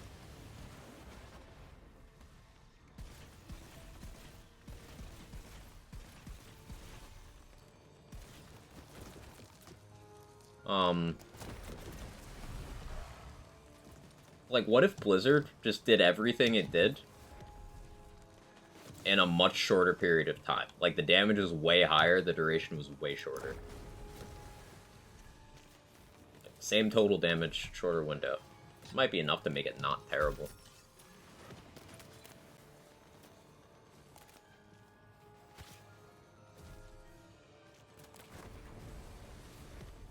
What backstory would you recommend with Blightcaller? Failed Monk for status effects?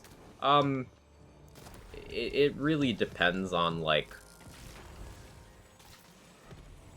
what build you're doing in the moment. And with the nature of this game and how likely you are to just change builds, and with how minor the background stats are, you don't really need to worry too much about it. Just pick whatever. Village Idiot is the most useful for the most builds in general. There's some builds where it's not optimal, but, like, background doesn't mean as much as people fear it does.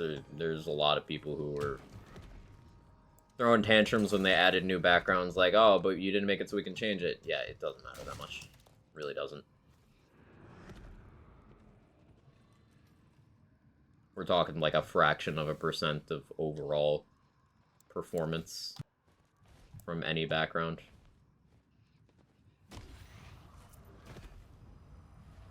On average.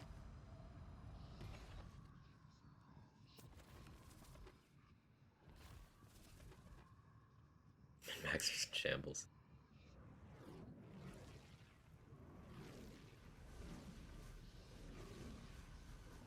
I'll choose critical sorry. Nothing to be sorry about, people. Nothing to be sorry about. Verify Bunker Master seems okay. Yeah, it's just one of those, like, likely to apply something useful to anything you're doing. If you were to, like, pick one that's most likely to be relevant to any builds, it's Village Idiot. Reason being, it gives you the biggest crit damage bonus, and everything in Wonderlands except for 5 specific things is capable of critting. And even of those 5 specific things, some of them happen off of crits. So you're already critting, and then that would get the bonus. So basically any build in this game is gonna benefit from having more crit damage.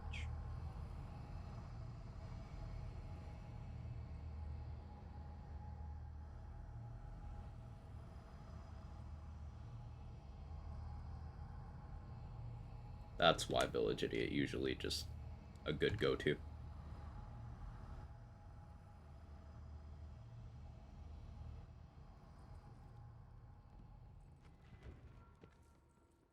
Maybe Blizzard get a cancel action, provide the remaining damage as a burst, but its cooldown will remain the same. I like that idea a lot.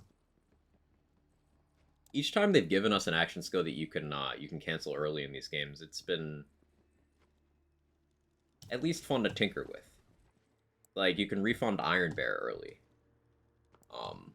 And that created a lot of build and playstyle options. You can end Digiclone early with an augment.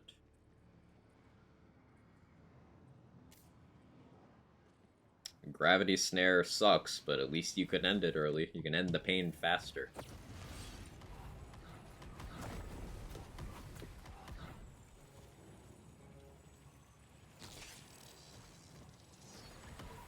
Axton turret be like.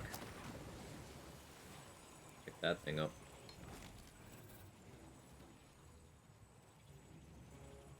At least this is fine on Wastard, because he doesn't move.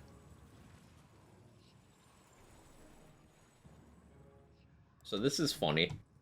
Blizzard is stronger on Wastard than Ribula because Wastard moves less. This is one of the best examples of why best is situational. Pretty sure we killed Wastard faster than Ribula.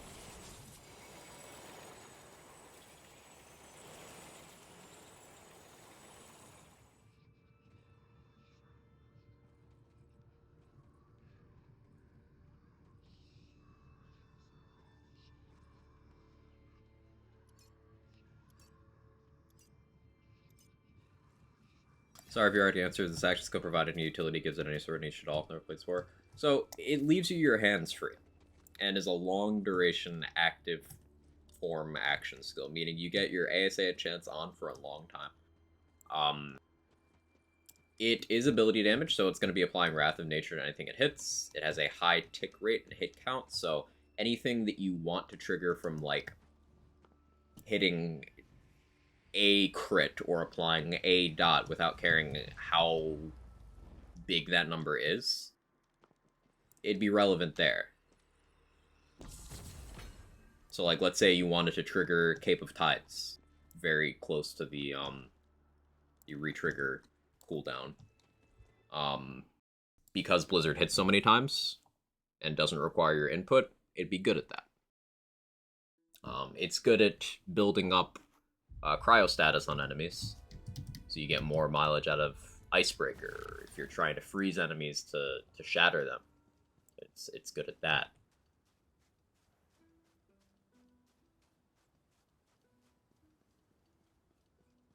Basically, it's better at everything that is not direct damage dealing than barrages.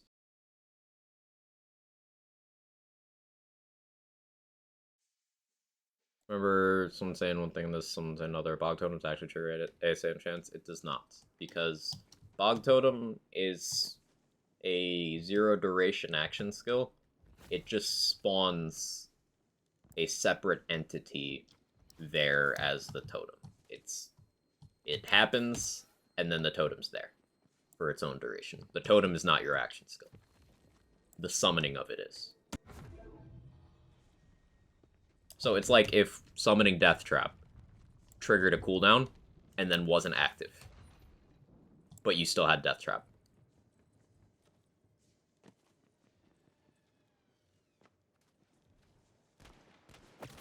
How can you change what damage your companion does? Like what element it does, Lee? There's an armor for each element. The claw armor rolls in each element, and it will make all companions with you do that element.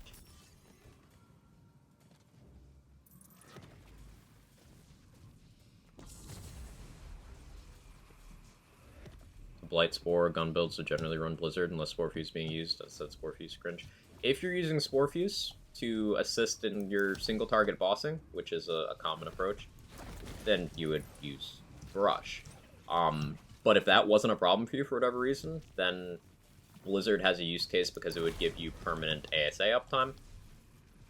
Would be applying, Cape of Tides and or Wrath of Nature to wide areas of things. So, like, it's a toss-up. Spore Fuse is superior single target. As long as that's not a problem, I would personally run Blizzard. If I was to do it.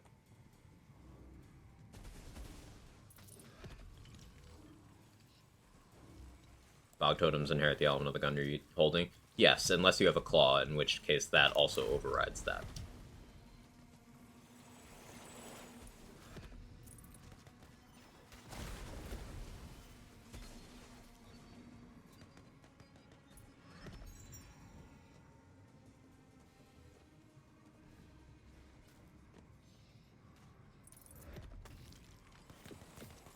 I'll just hit that one. Wish you could ping to control a blizzard. You can't. You look at froze that guy.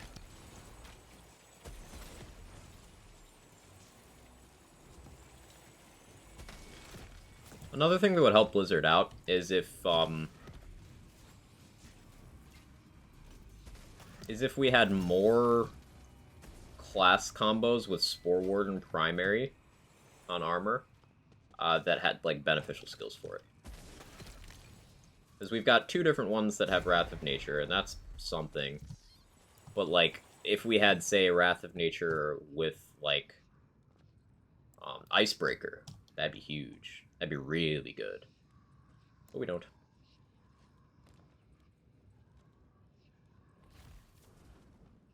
Poor Barrage, always thought it should inherit element 2. Yeah, Barrage being forced to be a non-elemental is just a nerf. It does nothing positive for it.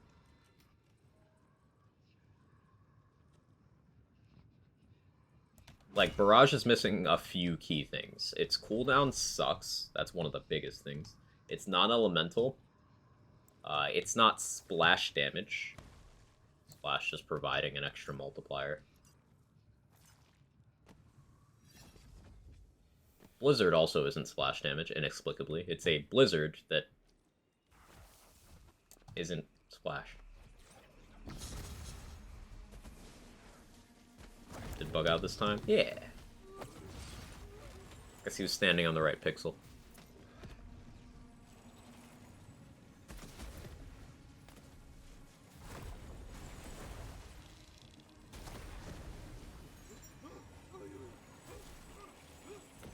So how uninteresting has this run been? It really is just me aggressively waiting a lot.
Hopefully the Blizzard actually follows me over here. This is only so painful because you're trying to make this one Blizzard only playthrough as opposed to craft a realistic build around Blizzard. Exactly that. Exactly that. This would be a lot less painful if I was shooting this gun in my hands. That would actually be kind of cool. Because Last Rites almost freezes enemies in a single shot. Last Rites assisted by Blizzard would be freezing enemies very consistently. Like, that guy froze from that Last Rites shot.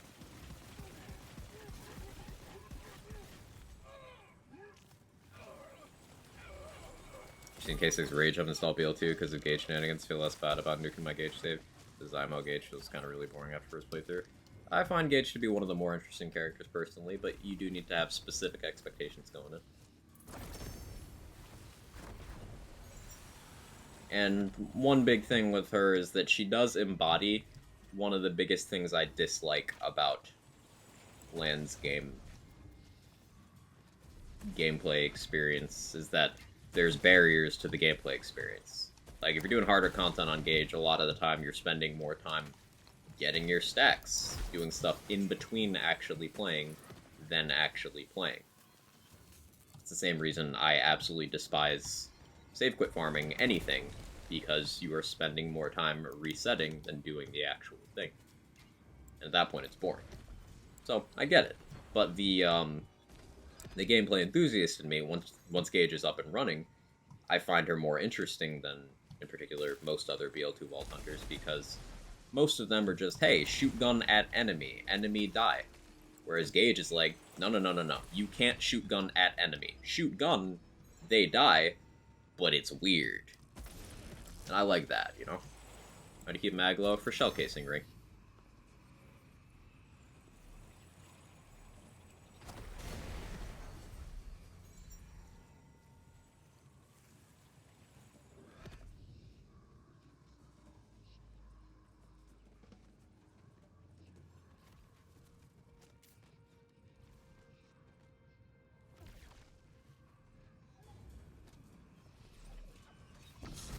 I personally prefer low anarchy setups or using guns that let her mob while building stacks. Yes, that is generally more fun because you're actually playing the game.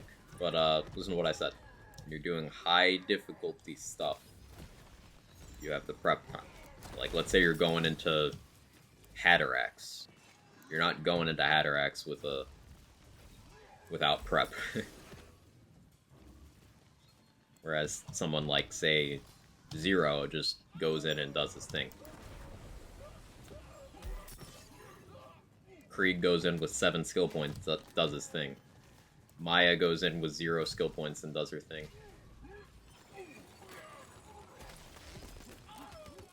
Whereas Gage is like, guess I'll cry. That example, save quit farm.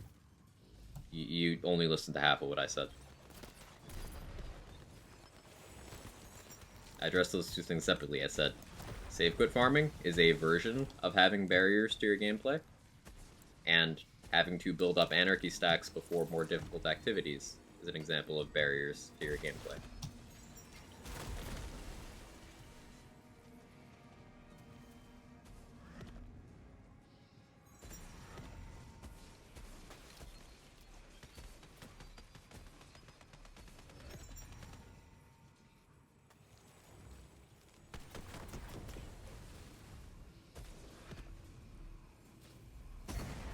Like, when it's up and running, cool stuff. But having to do a 5-step interpretive dance to get to the actual playing of the video game, that's my gripe. So I'm sure something that K6 found frustrating was building anarchy stacks and then losing the run to some bullshit and having to build more anarchy stacks. Am I on target there?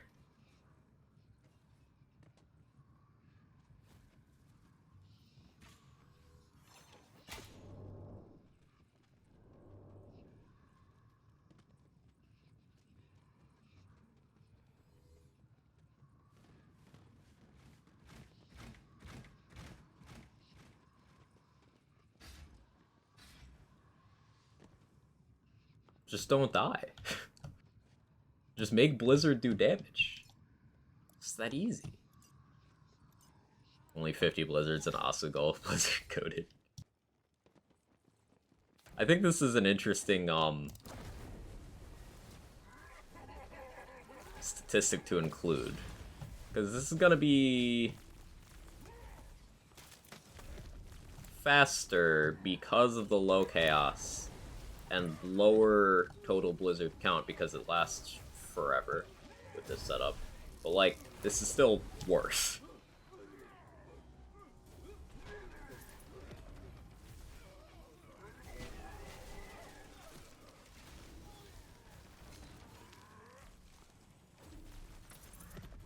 Got burnt out on Anarchy, might instead play melee.gauge, so it's feeling more interesting to stack Anarchy in a box and finally get to play the game. Yeah, Bizarre, that's the thing. The whole finally get to play the game bit is my entire shtick. It's why I don't like farming.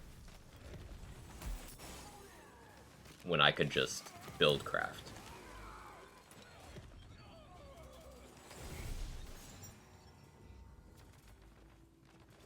I put Anarchy stacking before gameplay and farming in the same box, personally. That's how I view things.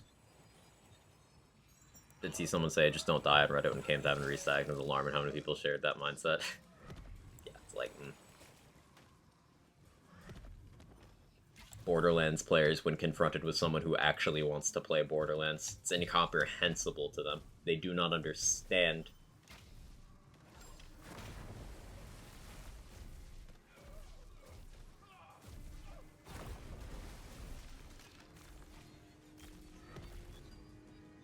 I like farming, so do you save edit a decent amount of gear for build crafting? I save edit almost all of my gear when I build craft.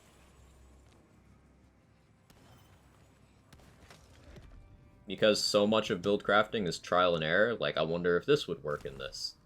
Do I spend 2.5 weeks farming, not having fun, to get that item, and then settle for an inferior version because I'm not going to get the ideal one, before realizing that no, it doesn't in fact work for the build concept, and scrapping it, and having come out of it burnt out on the game, having wasted 2.5 weeks of my time and your time? Do I do that? Or do I just spend 10 seconds in a save editor, pop it in, grab it, test it, and ship it? It is not a contest. A common logical fallacy you see peddled by people who don't like the concept of doing anything except farming is that, well, people will get bored and not play. Yeah, I have more BL3 playtime than any 3 other people who were not named Sen or Bratuha. And I save edit more than most people in that game. It doesn't reduce your playtime if your priority is build crafting.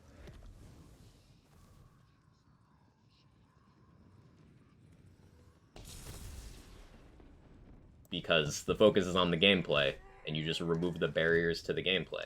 That's also why in Borderlands 3 Time Trials, we allow a mod for the Lucky 7 that just gives you the best rolls, and you do not have to reload constantly, because it achieves the same result. As long as you do not reload during the gameplay, it's the same result. It just allows you to not have to spend 5, 10, 15 minutes before every attempt to get in. That's why something like a similar mod for keeping, or instantly generating all your stacks of Anarchy on Gauge before a run, why that would be similarly valid, because it's just cutting out the part where you're not playing the video game and replacing it with you playing the video game.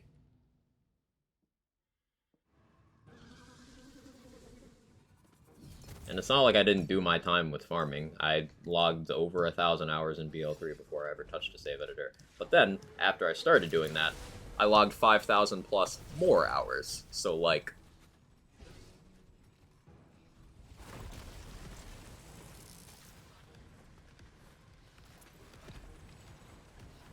Affinity Files purist, or however you want to say it, you only farm, you not even bother. Record, I'm not against save editing. For some playthrough challenges, I will use only gear that I've farmed on that character on stream. Like, there's a couple challenge runs I did that with on BL3. But, otherwise, no.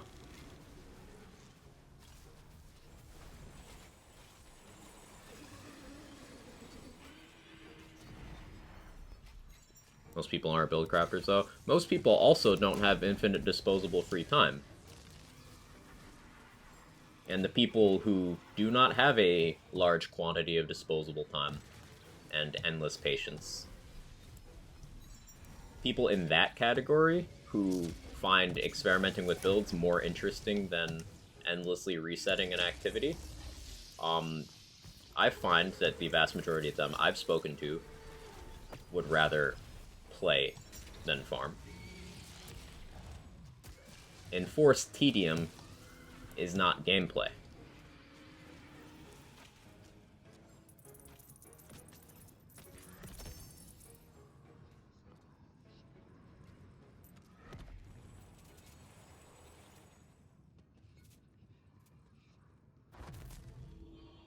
Like, would you boot up Borderlands 2 to stack your anarchy on Gage and then close the game without playing? Would you do that? Ever? And then on the other hand, would you boot up Borderlands 2 to mob through one map as Gage and then close the game? Which of those sounds more fun? Because one of them is gameplay and one of them isn't.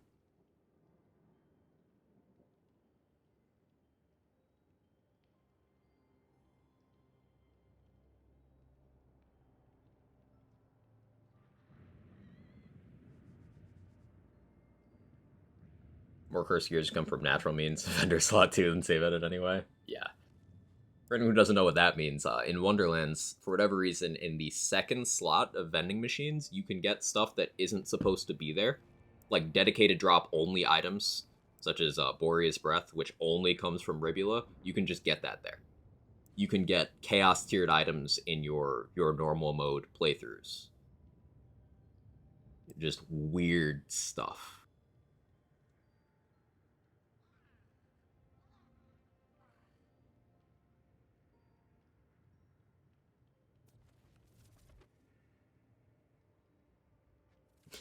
You had to farm for an optimal gun with which to get your stacks before gameplay. So you had to do a barrier to get to the other barrier to get to your gameplay.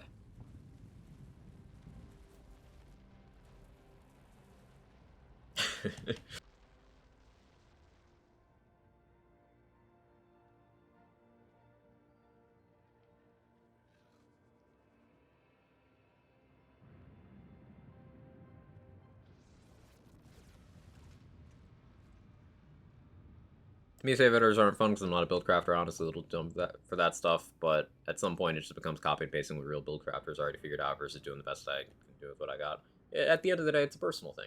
I am not saying that people who enjoy the experience of acquiring their loot, within the game, I'm not saying that's any less valid or anything. I'm just saying that in terms of what I focus on, what I personally enjoy in these games, that is just not what I'm here for. It's like how some people play a game for the storyline and some people play it for the gameplay. Same exact mentality as that. I'm not here for that. I'm here to dig into the combat systems and the item synergies and that stuff. I don't give half a shit about a scavenger hunt.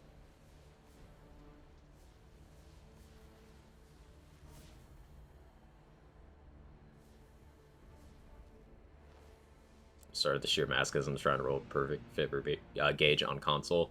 Trying to roll a perfect quest reward anything on console. You had to literally save edit to do it because read-only farming is save editing. So like enforced use of save editing to acquire several different items that are considered core to the gameplay experience in that game. One of the reasons it isn't my favorite.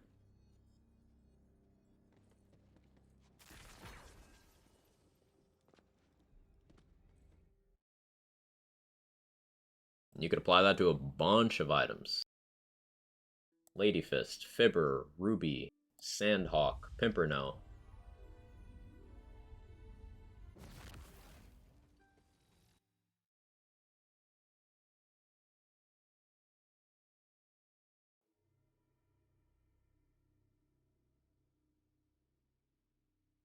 Yeah, it's either that or do what Era said and play the story a million times. So you'd have to do your 3 story playthroughs to get through UVHM to unlock OP levels, right? And then you need to do another 1.5 playthroughs if you don't want to save quit farm McZafford or Badmaw till the end of fucking time.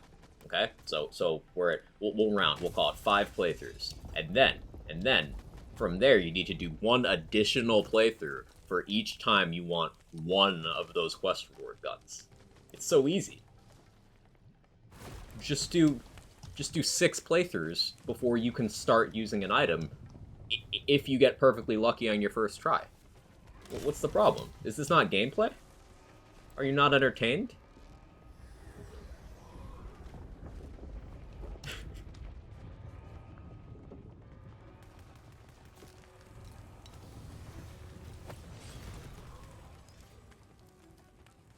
Morning, Urban Mech.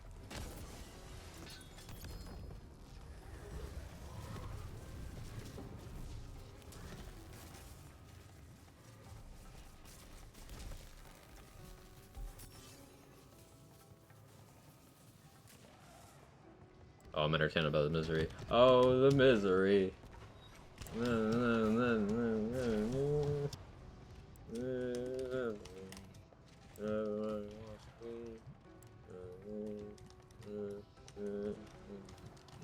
Okay.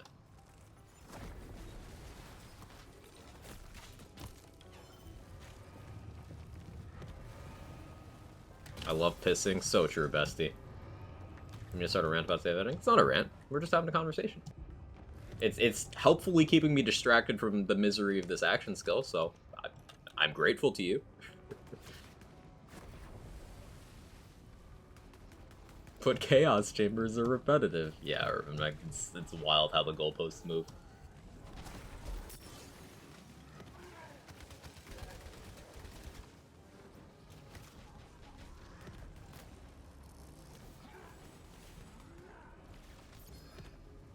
Drinking water is just making pee if you think about it. Yes.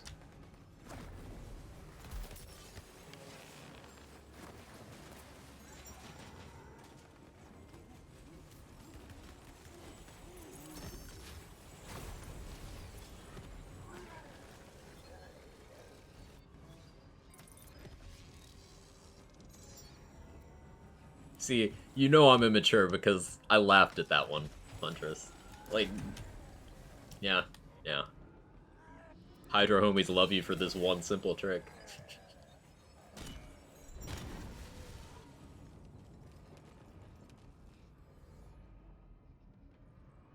It is dark outside today.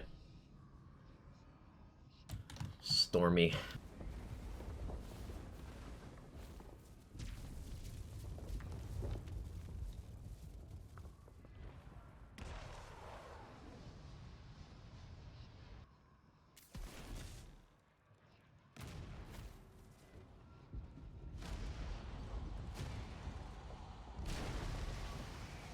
Hydration secrets your doctor hates.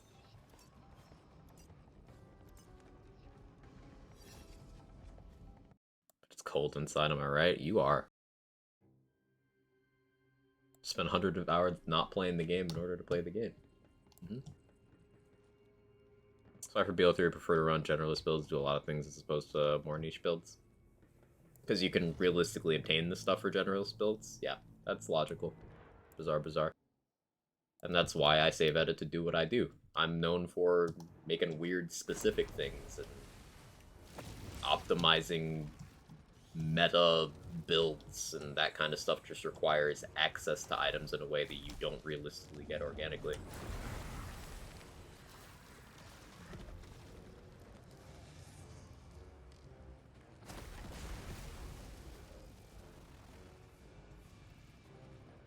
as opposed to just being a generalist, which you could feasibly do. And, in fairness, most people are going to be after the generalist experience. They're not going to sweat it too much. But your longevity comes from the people who are into more specific shit, pulling the other people back in.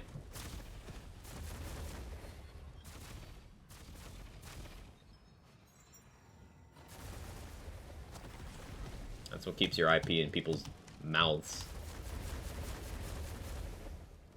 Let's take the pain up to a 10 and call this a Frost build. Please, have mercy. I'm already suffering.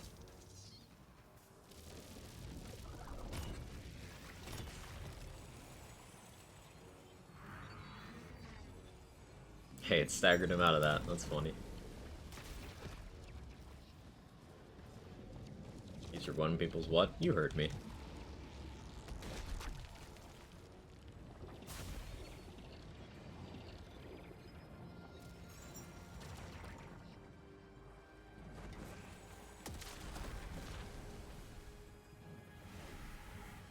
Come on, finish this phase. Okay, the dot got it. Or actually, no, that was the mushroom cloud. No. When the mushroom cloud is saving the playthrough. My pet ripping ass is more useful than my action skill.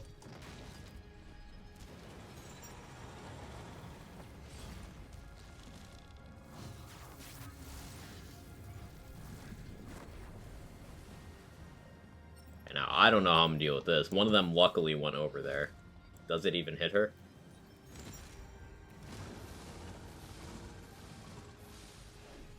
I can have the mushroom throwing shit at her. Okay, okay, it's working, it's working. I got lucky.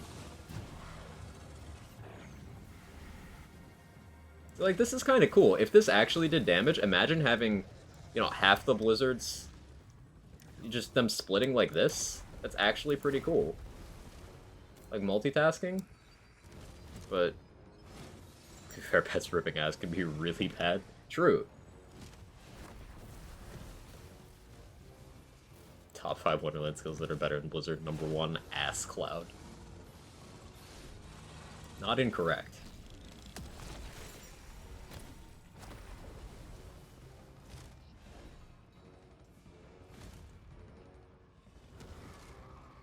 I think Vile's word, or Vile. Other spelling. V-I-L-E.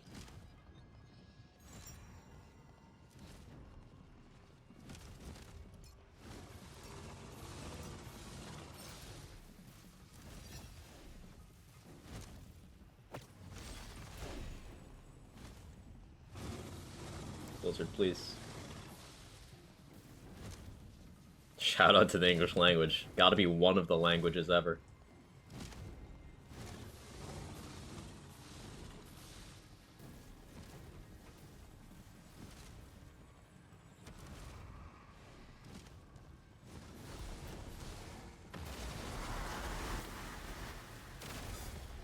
Okay, yeah, this action skill sucks. 2 hours, 12 minutes with dialogue skip on Chaos 20.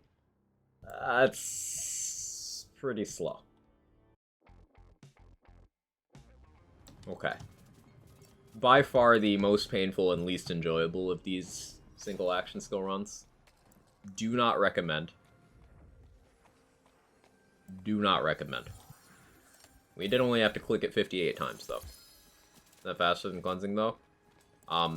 This is Chaos 20.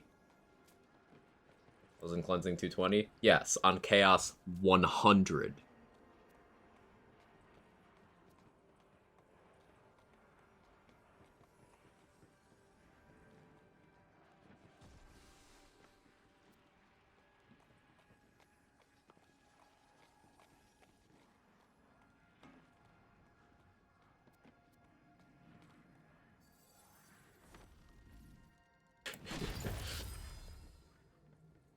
Thing is, if we had to redo this on C100, please don't. If you've ever thought anything positive about me ever, please don't make me do that. Still kind of proves every action skill that game viable, though. Does it, though? This is, like, save edited perfect gear and also me actively choosing not to use my weapons. So, like, you are seeing the upper ceiling of what the action skill can do unassisted. You can use it, but it will not be the reason for your success, ever. And also, note that current C20 is easier than old C20. Remember when they introduced C100, they changed the curve of, like, how high the HP goes per chaos level, and they spread it out. So, while old C20 was the max level at the time, old C20 was harder than this. And we had worse gear, and we knew less about how to optimize. So Blizzard would have been even worse.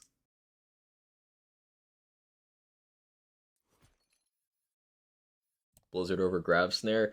Yes, to its credit.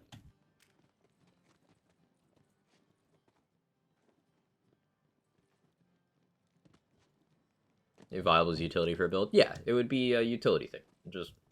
It's not going to be a primary tool. Like, if I actually fired that, that would have been fun. Because this building up this is good. That's good damage.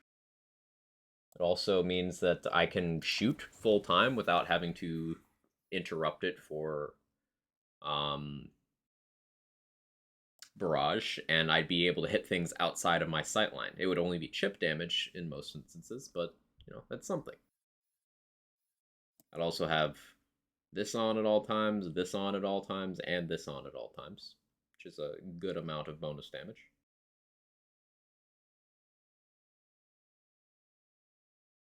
Viable? Maybe. Plausible? Possible? Perhaps. Fun. Efficient? Absolutely not. But, like, technically almost anything is viable given enough time. Expect different for that approach? I'd take more gun stuff. Like, I'd take Quiver of Holding. I would have Instinct instead of this Savagery point. I'd probably try to find some way to get some Iron Squall points. I would definitely spec differently.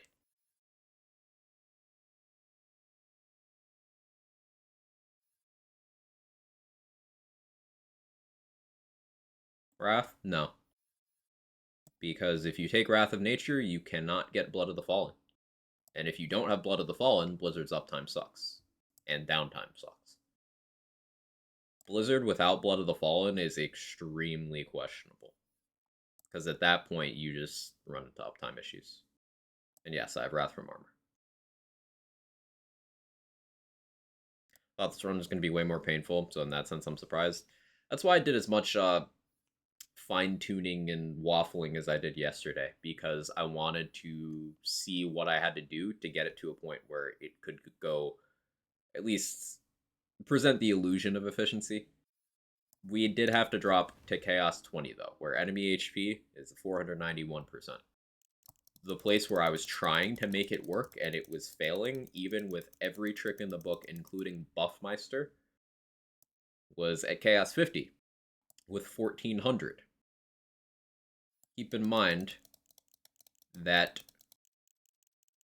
over here, Chaos 75 is considered the point where anything after 75, you need really optimized stuff to be effective.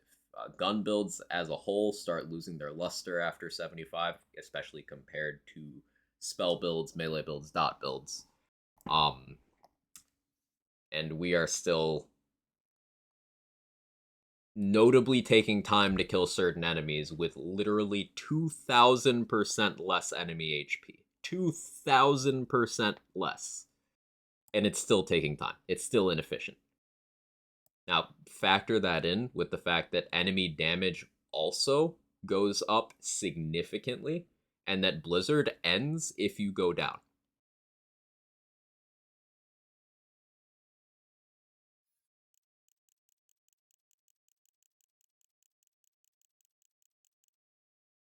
See, HP at C100, 4,471%. So, you know, about 4,000% more than what we did that playthrough on. You can go PTA if you're using guns more. No, I'd just use guns that have inherent multi-target properties, like Last Rites.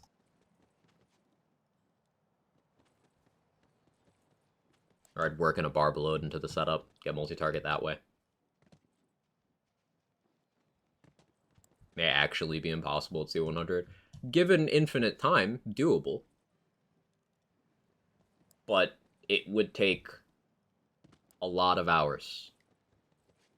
Probably double-digit hours.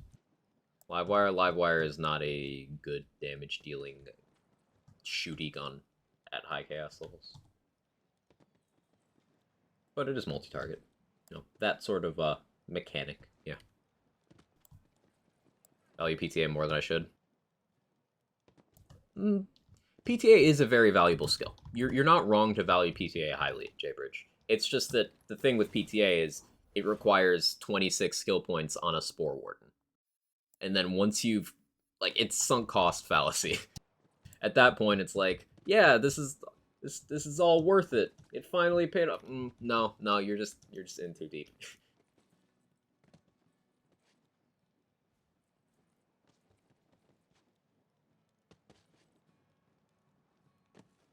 On Spore Blight guns, would you go PTA? Yes, I would. Great for Redmore though? Yeah, PTA is fantastic there. But you can also achieve that, remember, with, say, a Barbaload on any class. Granted, you can just do both on Spore and meme it even harder. But it's a case of having more damage than you need. Like, you can Hustler Eraser for 10 quadrillion damage in a game where the tankiest enemy has 48 billion.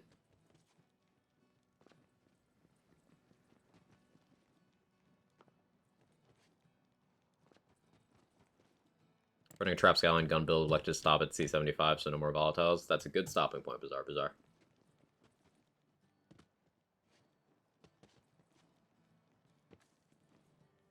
Ultimate Hustler is with Executor, so you can go lower than that with Hustler, but you get the idea. And PTA proc Geist in the Shell or Barbaload.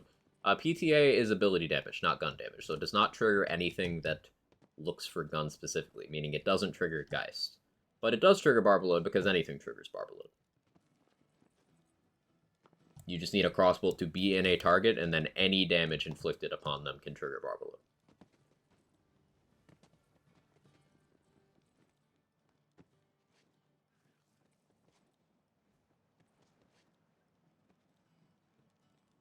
How does Barbaload work? Stick a target with crossbolt, and then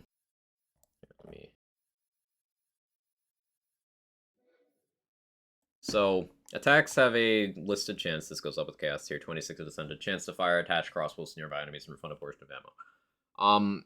So the way it works is any crossbolt being in a target enables this effect, and it does not influence the damage. So you could just apply crossbolts from a level 1 item. Doesn't matter. Element carries over, but, actually there might just be Element of Gun in your hand. I think it's just Element of Gun in your hand. It's either Element of Gun in your hand or Element of Gun you were applying the crossbolts with. I don't recall.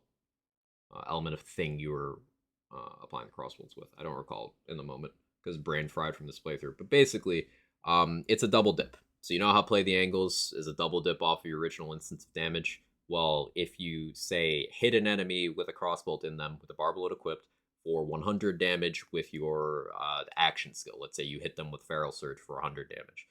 Barbaload happens, goes to another target. It uses that 100 damage as its base, then gets your damage formula. So it is giving something like Play the Angles or Indiscriminate to anybody. It is extremely good. This is one of the most powerful items they've given us in any of these lands games. This amulet. And that's without even factoring in the ammo refund it does when that happens. You can trigger an infinite damage loop with Barbaload, plus one other double dip, provided you have 2 targets. So what you could do is say, activate Plague Storm. You have 2 targets there. Shoot both with crossbolts. Plague Storm bolt hits one, causes a Barbalode to hit the other, which then causes a Barbalode to hit the other. And then Plague Storm bolt happens, hits. You just requires insane RNG, but Barbalode plus several other options can create infinite damage loops. Got back from gym. Today was cardio day for me, and I now feel my brain actively slowing down. That post-workout feels fun. It's satisfying. Like you got something done. Enemy with a crossbolt swap damage gun, proceed to indiscriminate PTA shots. Yeah, and like you can apply crossbows through a lot of means. You could use a bolt lash spell, a love struck bow spell. You could throw fear not strikes like this, and they'll fly around and do it while you're holding your other guns. Lots of options. Or you could just continue to shoot your crossbow gun. There's plenty of good crossbow guns. Hell, shoot a fear not strike, it does good damage.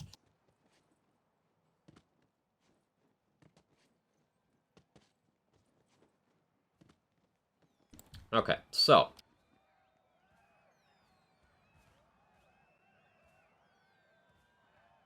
the next run, what are we thinking? Action skills we've not done yet. We've not done Ghostblade, we've not done Dreadwind, we've not done Bog Totem. Those are fairly logical ones that we could just do.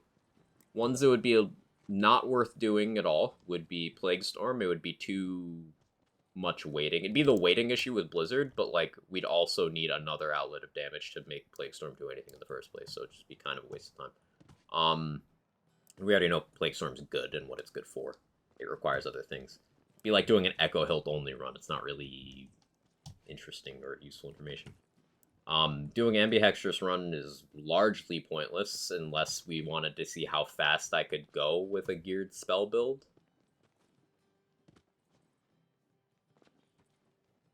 I'm kind of open to doing that. A polymorph only run would be interesting. I would need to be allowed to shoot at things that I can't successfully get the immune polymorph on.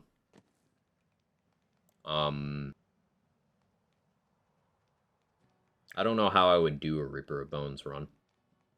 Like, equip an Amnesia and kill things with fire puddles, but then I'm screwed when I get to burn it at anyway.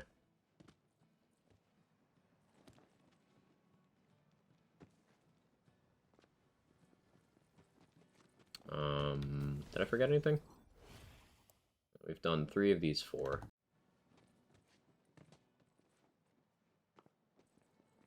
Feral Surge? We did Feral Surge. It was quite fun. I do want to revisit it on a higher cast. We did it on C1, because this was like, we were just starting out doing these. But we could get Feral Surge up there a lot more. And we were a little more restricted with the Feral Surge run. I had no guns equipped, no melee weapon equipped, and no spell equipped. I just clicked Feral Surge. And punched.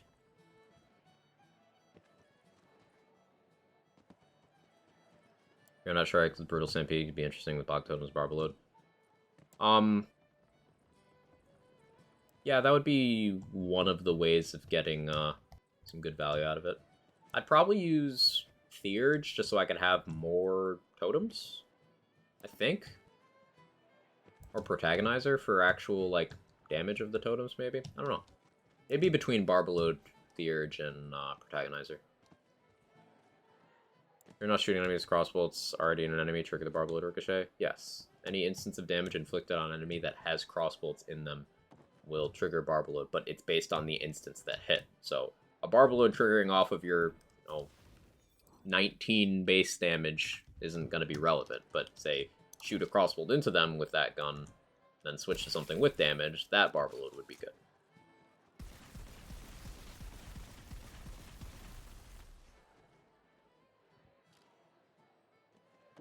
I'm seeing a lot of votes for Pog Totem.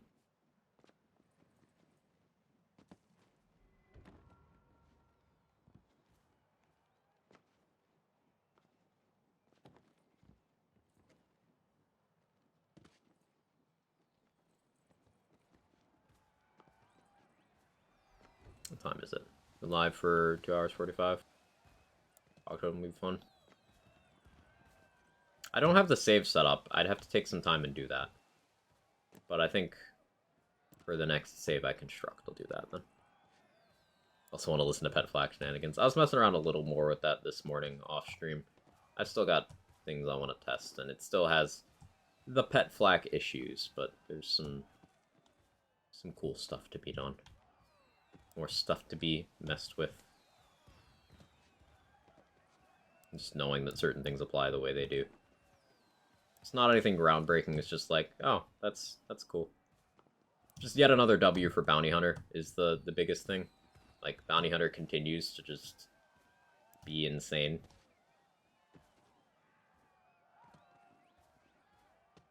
Like, a Bounty Hunter might be the best class mod in Borderlands 3. With just how many things it does.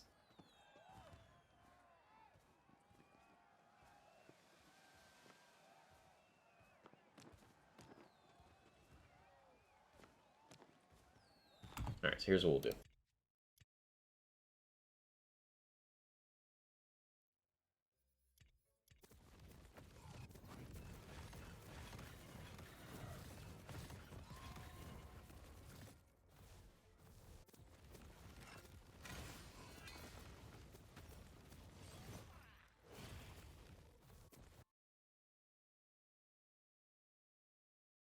You think I want to do a Cub build where Cub's main source of damage? Remember, Cub AI exists. It'd be good until it wasn't good.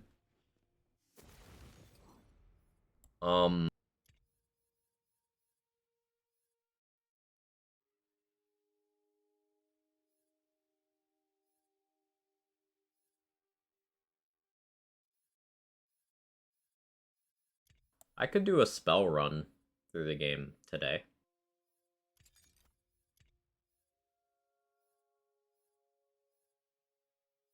And just have the counter increment on either keybind. See how many spells it takes to get through the game. It would be very fast. Sub 2 hours, probably. Even on C100. Should it be around the anniversary of the Iron Cup day at some point in January, wasn't it? I don't remember the exact day. It was a couple years ago now, so would have been 2 years ago now.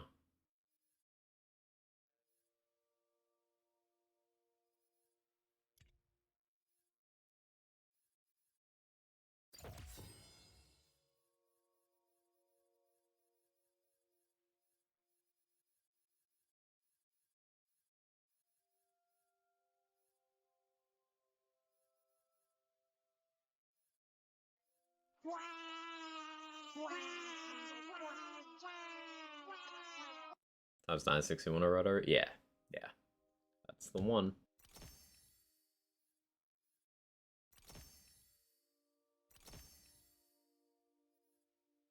Trickster's Ice Spike would go crazy at a playthrough. Do I do a playthrough just Trickster Ice Spike everything? I think that could be fun, honestly. Do I have 2 of these? Do.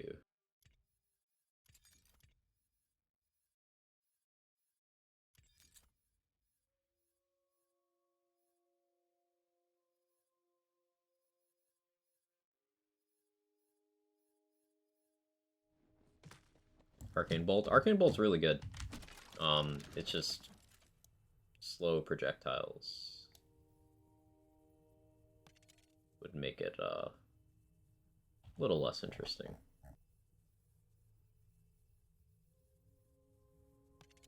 I'm gonna do a Chaos Chamber run with double repeating Trickster Ice Spikes on C100 and just see how this feels. See if this is something I'd want to potentially run through ye old playthrough.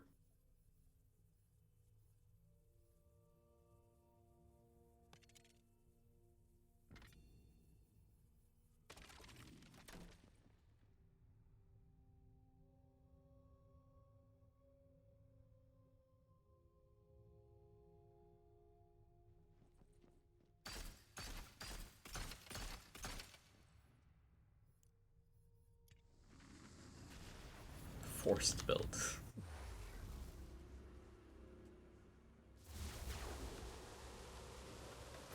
I wish Bearfist fired faster based on the augment. That'd be satisfying.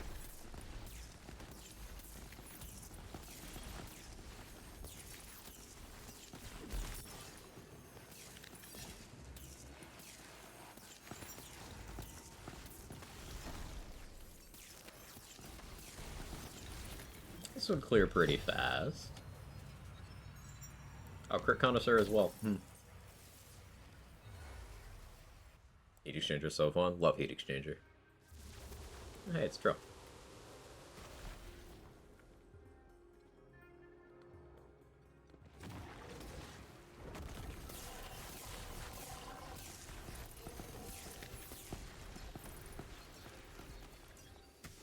Bearfish should give Iron Bear a plus 50% movement speed bonus. I'm so down. Wait, per Bearfist equipped, Chris? Or just for having one? Because then how many speedruns would just be like, hey, you have one Bearfist and then a cap arm?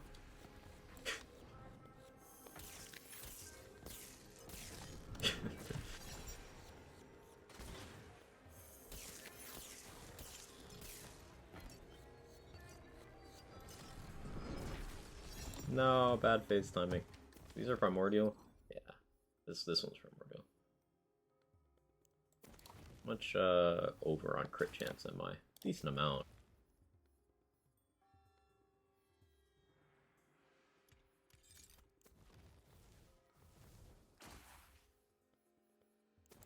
Decent amount on that one. So one crit chance part is enough here? Yeah, okay. January 21st. Nice.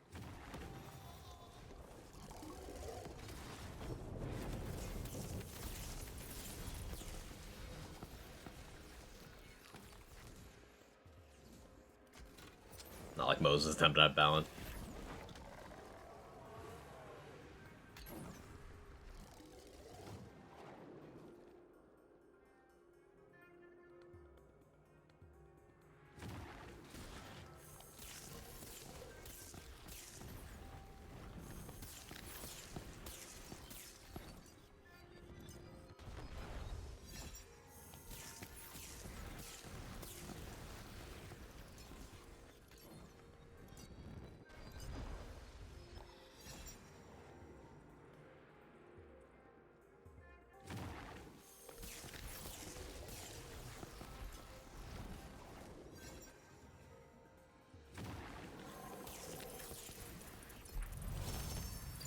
Iron Cup with all that movement speed. Cup is that fast? That'd be crazy.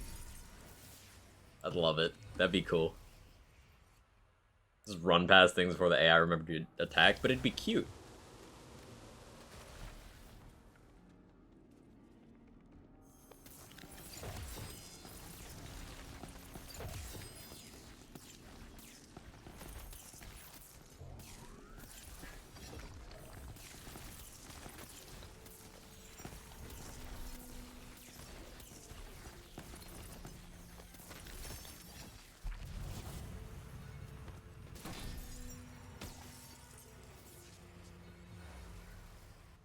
Envision the AI not being able to handle it and Cub would yeet itself off cliffs.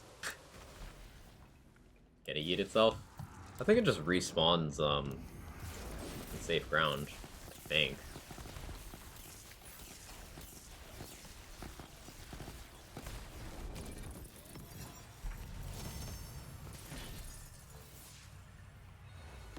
I find it hilarious this game is marketed as a loot-based gun farming simulator, but it isn't a gun game. Quite hates farming, doesn't even loot bunnies anymore. I'm a build crafter. I do find it funny, though, now that you mentioned Denalia. Ahead of launch, they were very aggressive about saying guns and spells were the focus. Like, they put spells equal to guns in priority. And it really shows with how the gameplay works out, and I'm a huge fan of that. They also said that melee will remain secondary, and continue to be secondary as it has in the past. And a lot of people interpreted that as, oh man, melee's gonna suck. But I'm like, hang on, look at all this stuff they're doing for melee while saying that. And remember, they said melee was secondary when they made Melee Zero, when they made Krieg, when they gave Amara things that said melee in them in 3 of her 4 skill trees. Like, and it worked out great.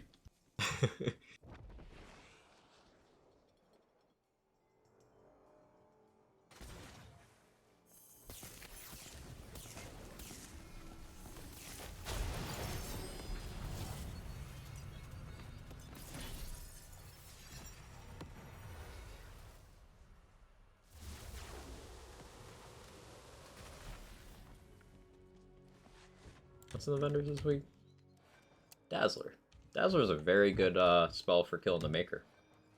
Full battery, suffers from no scaling on gear damage effects. Marshmallow is good.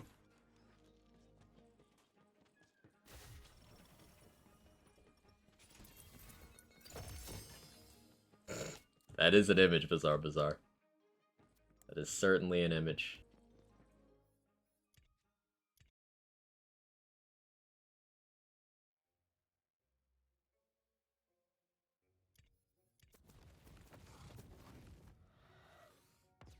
Give me 1 second.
I'm gonna do that with the Skeep.